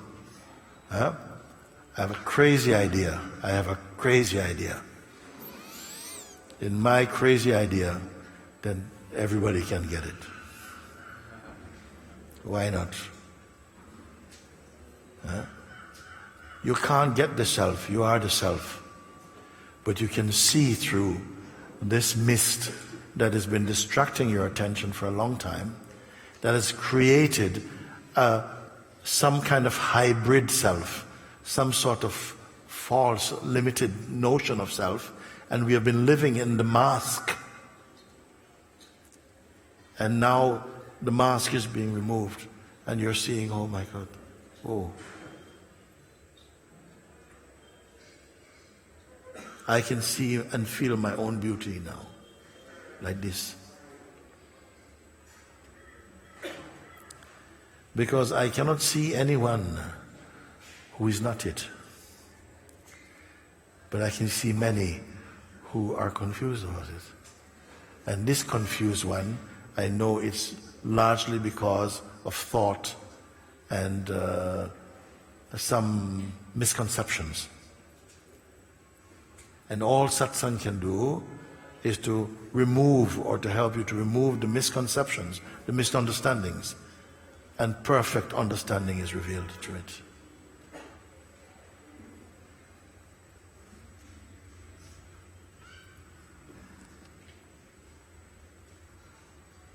You simply have to get used to being empty. Something inside fights against being empty. It may be culture, it may just be bad habit, it might be fear, it might be attachments. Something is resisting for you to be simply in that, that you're not clinging on to so many other things, just you're here. And to pay attention and to really sink inside your unity, just to be one with that. The mind says, no, but I've studied so many things, I've learned so many things, I want to make use of them. Well, you are free to do it.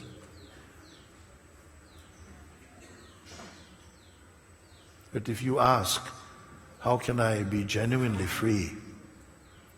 Not free for a morning or for an afternoon, but just free, beyond even the concept of freedom, just naturally myself. Then this is what I am telling you now. Don't touch, don't keep clinging now. Come to emptiness first, meaning don't hold on to any shapes or your ideas about what life you want to have and how it should look and so on. Just empty it out. Let me see you naked of concepts.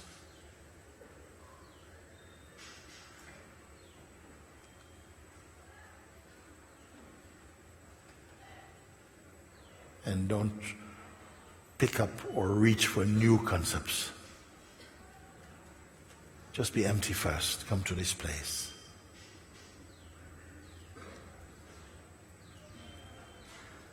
And see if you can bear your own silence. Can you bear your own emptiness? Or is a force trying to put something in it to fill it up? Be empty, but not as a vessel. Be empty, but not as a cup, so you can put more things back in it. Be empty like space, not like a room.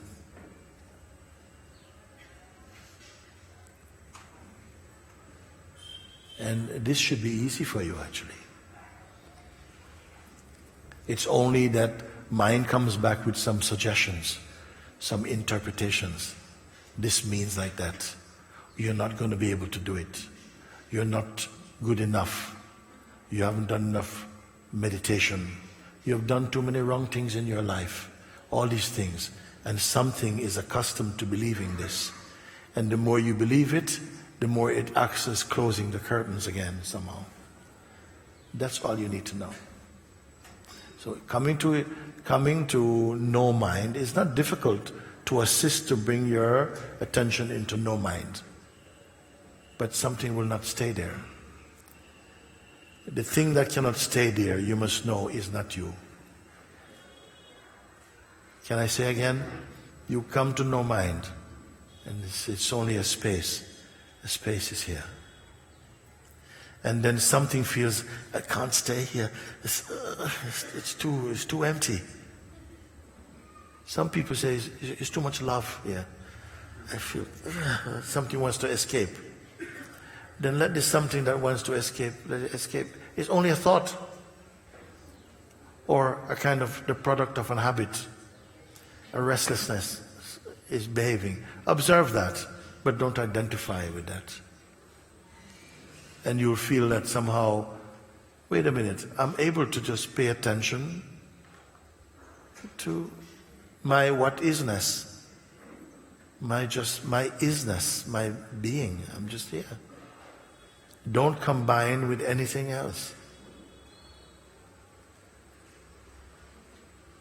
Can you bear the attacks of your mind? Because it's going to come, it's going to say, you know, you've really done it now. You're really going to end up in an asylum. You're really going to end up in a mental institution. Look how you're feeling. You're already twitching. Huh? You see? And we panic. And you say, no, I don't want to go there. Mooji, can you give me guarantees? No, you don't give no guarantee. The self doesn't need any guarantee. It's the mind that wants guarantees.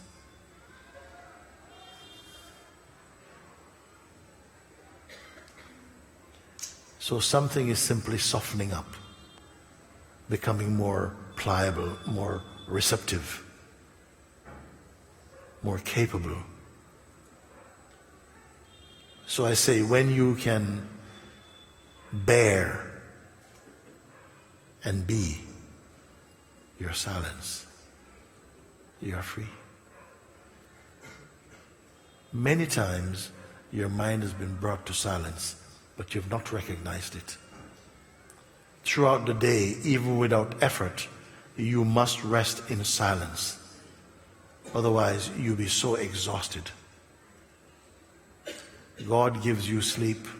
God gives us sleep in order to have a break from the weight of perception. But the one who is free does not carry a burden of perceiving, because they don't relate to life personally. Supposing I had to relate to each of you personally, then I would be totally exhausted. And we would not go far. We would not get to the point, because your person just wants to talk about your person. And I say, enough of that. No. You have to raise up. The consciousness goes to a higher altitude. And this altitude is so high that the vibration of the ego, he can't breathe in that altitude. We are speaking to each other as consciousness conversing with consciousness about consciousness. Not person to person about personhood. And that makes all the difference, because it will not exhaust you. When you function from consciousness, you see, you're not going to become consciousness. You are already consciousness. Even as a person, you are consciousness. But you are inhibited consciousness if you believe only in your conditioning.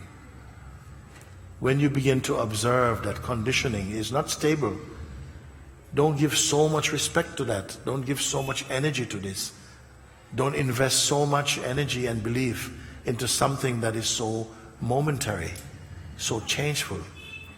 Rather, stay in the place where you are observing. And what is the purpose of observing? Only to confirm that all that you see is a passing show. It is not worth building anything on top of this bridge. It's a passing show. Okay? Stay in your silence, in the place of your observing.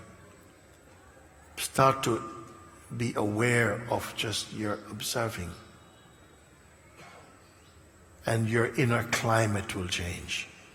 The ambient will become beautiful, peaceful. You will not be easily frightened. You will not be easily disturbed. You will not experience depressions or boredom or excitement.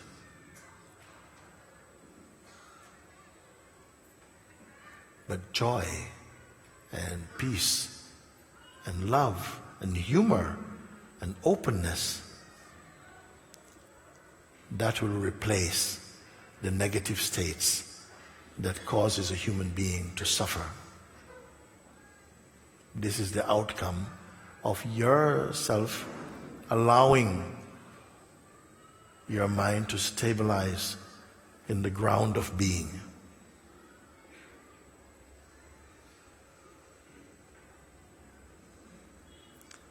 Nowhere on this world and no activity can come close to providing the joy, the peace, the contentment, the completeness and satisfaction that comes from your being.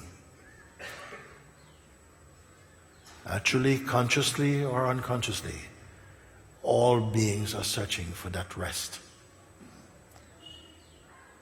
All beings, we are restless and we are searching for that rest.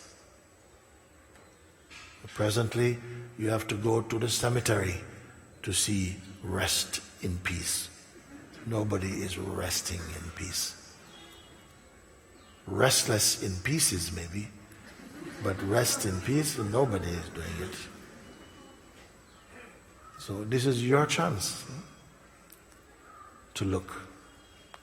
And I'm here enough for you to say, oh, yes, it is clear now for me.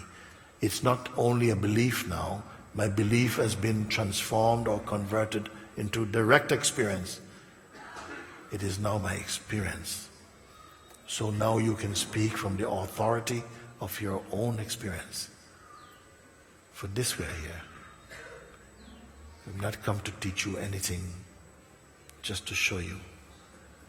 If you want to get to the local market, I don't have to teach you.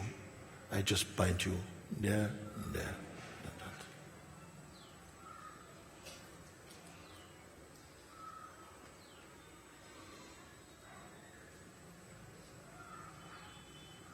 I don't teach you.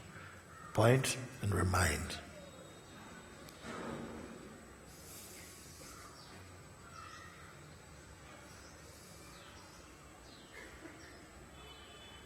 As you talk, sometimes mind comes and says, hey, but don't forget this or that, you know. Who is it speaking to?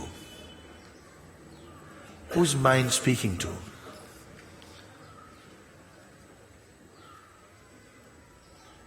Whose mind speaking to? Why he doesn't come and talk to me about it?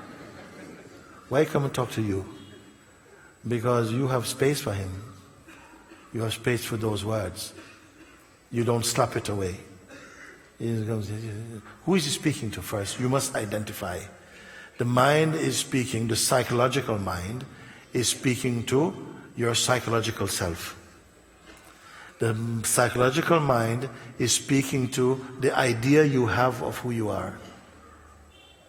Once you know that that is not you, his voice will diminish in influence. He won't be able to speak with you.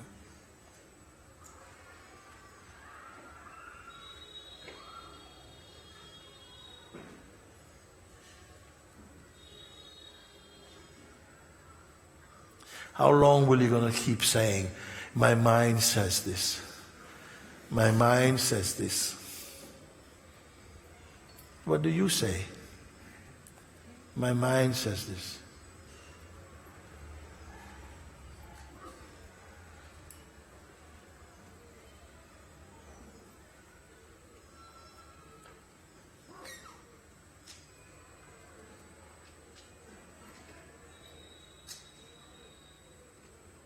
Is your mind on your side?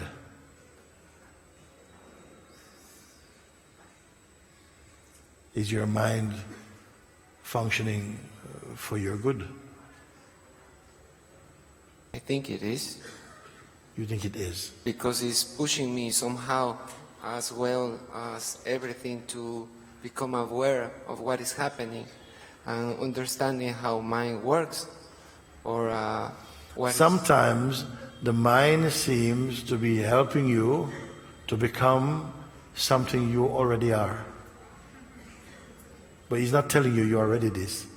He's telling you how to become this. And so you feel, oh, then you see, mind, I don't want to put mind is bad. I don't want to say that. Mind will only play bad when you forget who you are. When you know who you are, mind becomes you.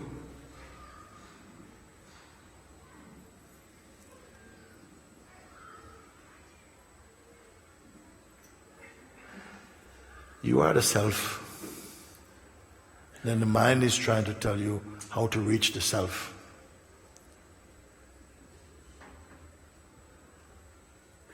So, because we believe it, we feel automatically that the self is somewhere else, it's some distance. How you can reach something which is here? How can you reach here? If you're sitting down and I tell you, please sit down. So I am sitting down. Yes, but please sit down. You're quickly confused. But I tell you, but you are the self.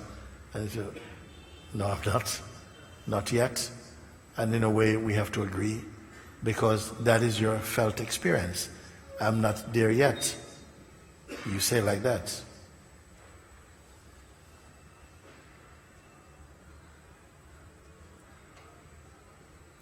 Suppose I was to take a handful of you and say, you I want to give some special, intense work with you for 5 days. Okay? For 5 days, for the next 5 days, I want to take a handful of you, just like this, and say, okay, you I want to work with full and see what happens, okay? Would you be in there? Yes. Well, it is already my attitude to you.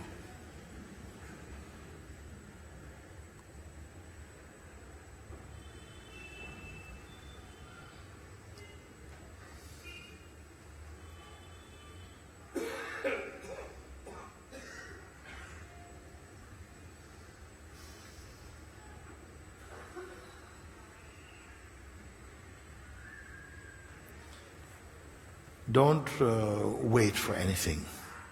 If I say now, don't be, enlightenment is on its way, it's down the bottom, it's on its way, it's coming. Don't wait for anything at all.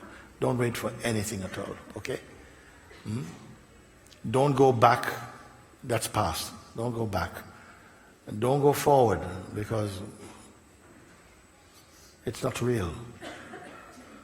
No one has ever experienced tomorrow in the way that they imagine.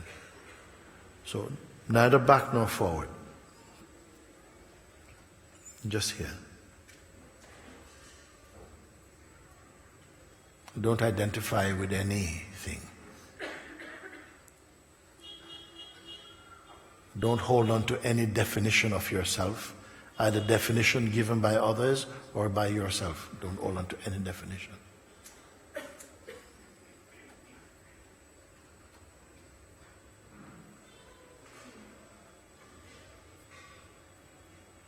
What remains from you?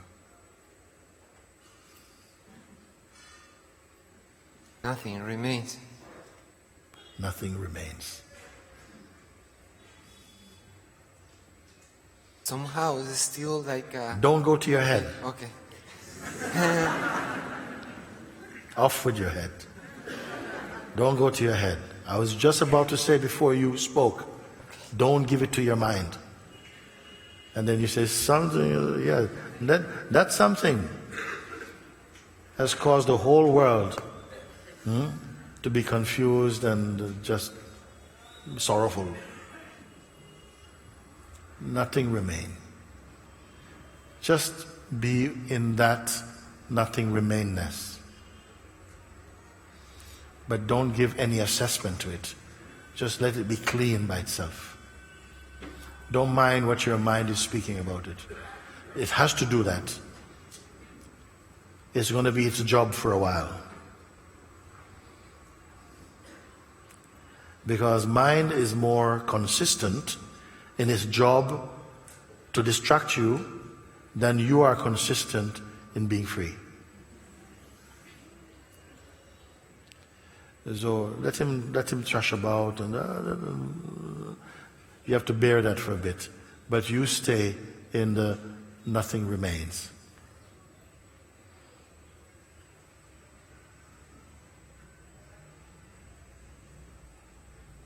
And don't wait for like nothing remains to become something remains. Just be here. Like that. And don't suffocate the senses. Move and bounce. It's lunchtime coming now. And you can move and do what you have to do. In this nothing remains. If you have a flu, suppose you have a flu state. Many of us are experiencing some of that. Suppose you have flu state for 1 week, 2 weeks. Then for that entire 2 weeks, everything you do happens inside the flu state. So let everything happens in your nothing remains state. Just go about, whatever happens, is nothing. And don't force anything. How about that to do? Nothing remains. That's it. No, don't even say what's it, that's it. Just nothing remains. Just be. Don't tell anybody about that. Just be that. But not mentally. Do you understand what I'm speaking? I guess conditioning is so strong that sometimes when it says nothing remains, it's like it passes in. That may happen. That may happen. You cannot control it arising, but you can control going with that mental thing. You can recognize when something is merely mental, or whether it's arising genuinely as a genuine feeling. You see? Mm-hmm. That discernment is already with you. So if it feels like, oh, yes, again I went to my mind, okay, don't worry, just come back, be here. Look at a child, it's crawling yesterday, today is walking. And then it drops. Does it give up? No. And it will fall 30, 40 times today, but it never give up until it goes to sleep. You have to be like that. Now, when the time your mind come in with the nonsense, you just turn away from it. Just turn away from it. Just stay in the nothing remains feeling. And don't be mental about it. Just very easy. That's all. And try it for me. And talk to me in 2 days. What's today? No, so I'm not here on Monday. On Wednesday, you have a few days. Yeah? Come and share what is your experience on Wednesday. Yes? Somebody remind me of this? Okay.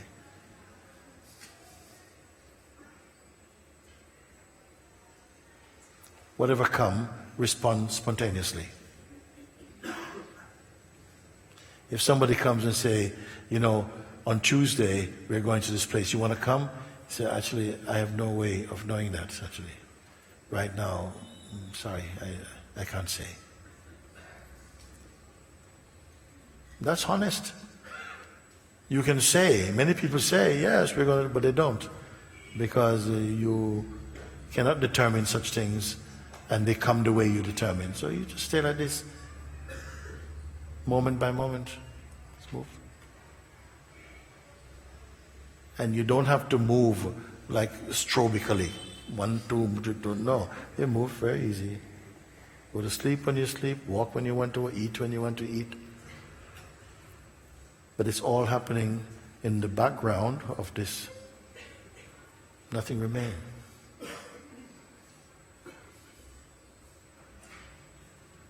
Thank you. Thank you.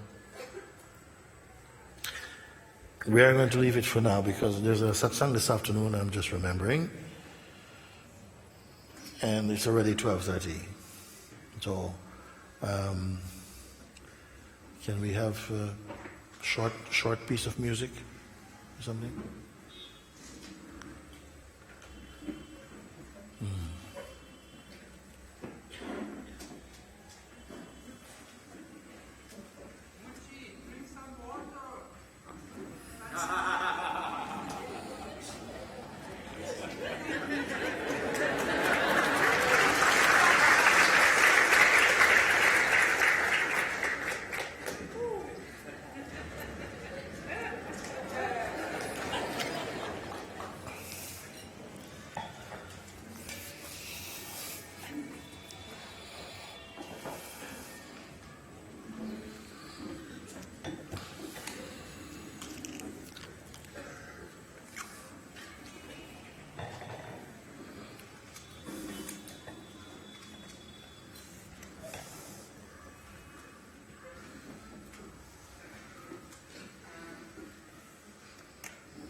My eyes shall be an empty shell through which you see. My heart shall be the ringing bell of your worship. My head shall be a place where you can rest your feet. Of my desires, make an incense stick, and let me burn, burn, burn it at your feet. And let me burn, burn, burn it at your feet. At your feet.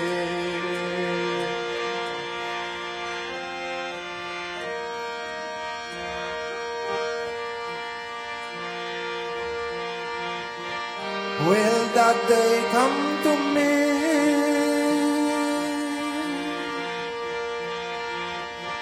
Will that day come to me?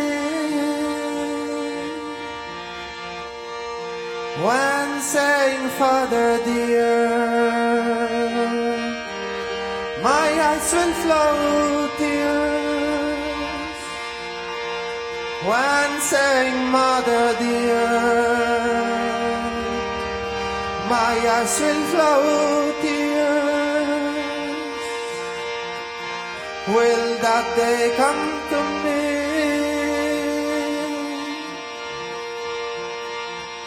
When every feeling of my heart will speak of thee. Will that day come to me?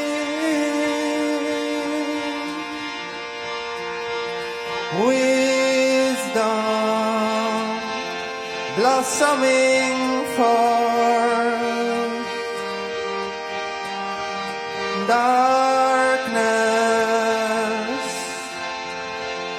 darkness, still away.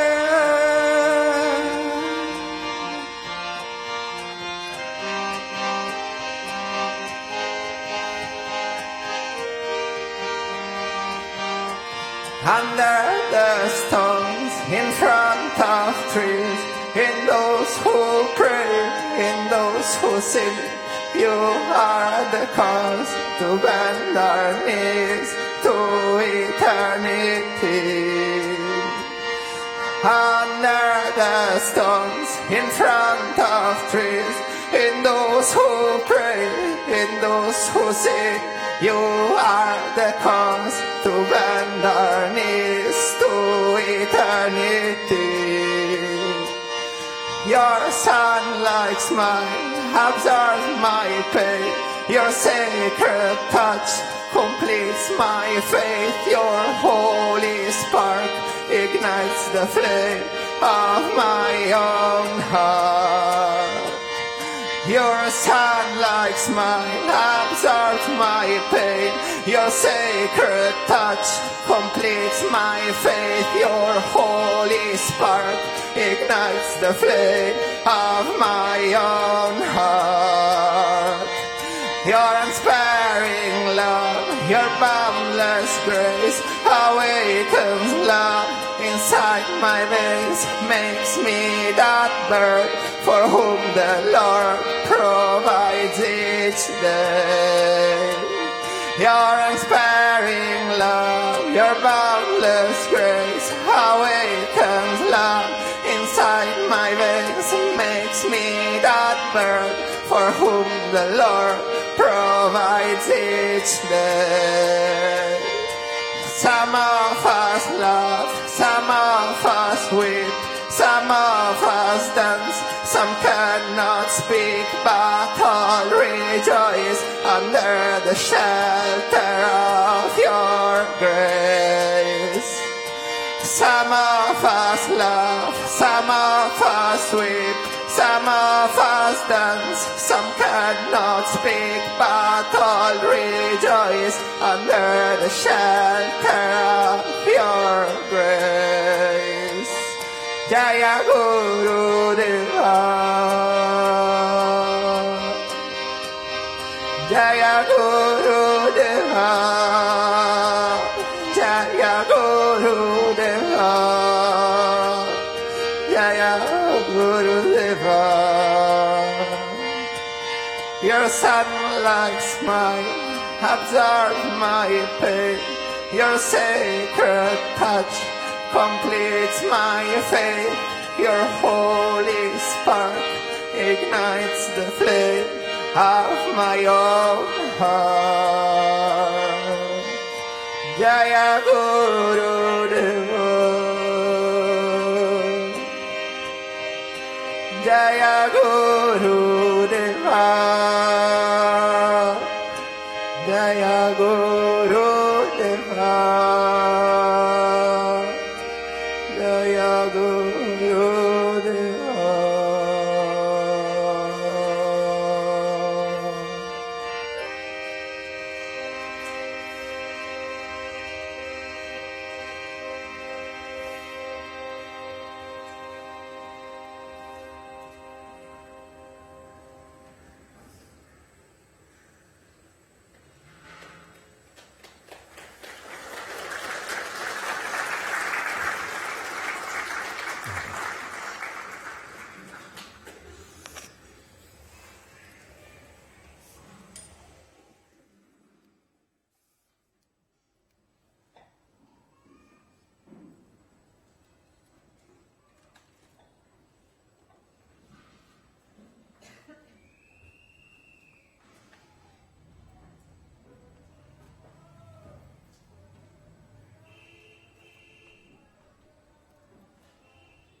I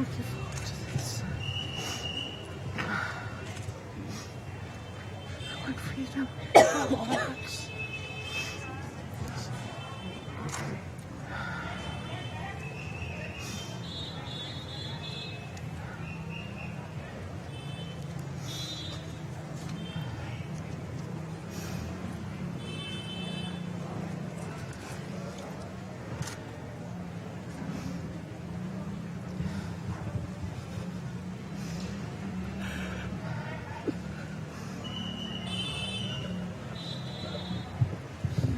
Just say trust. Trust it. Just say nicely, trust it. Trust. Trust the life. I want this. You say nicely, trust life.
Touch himself and mind. Yeah.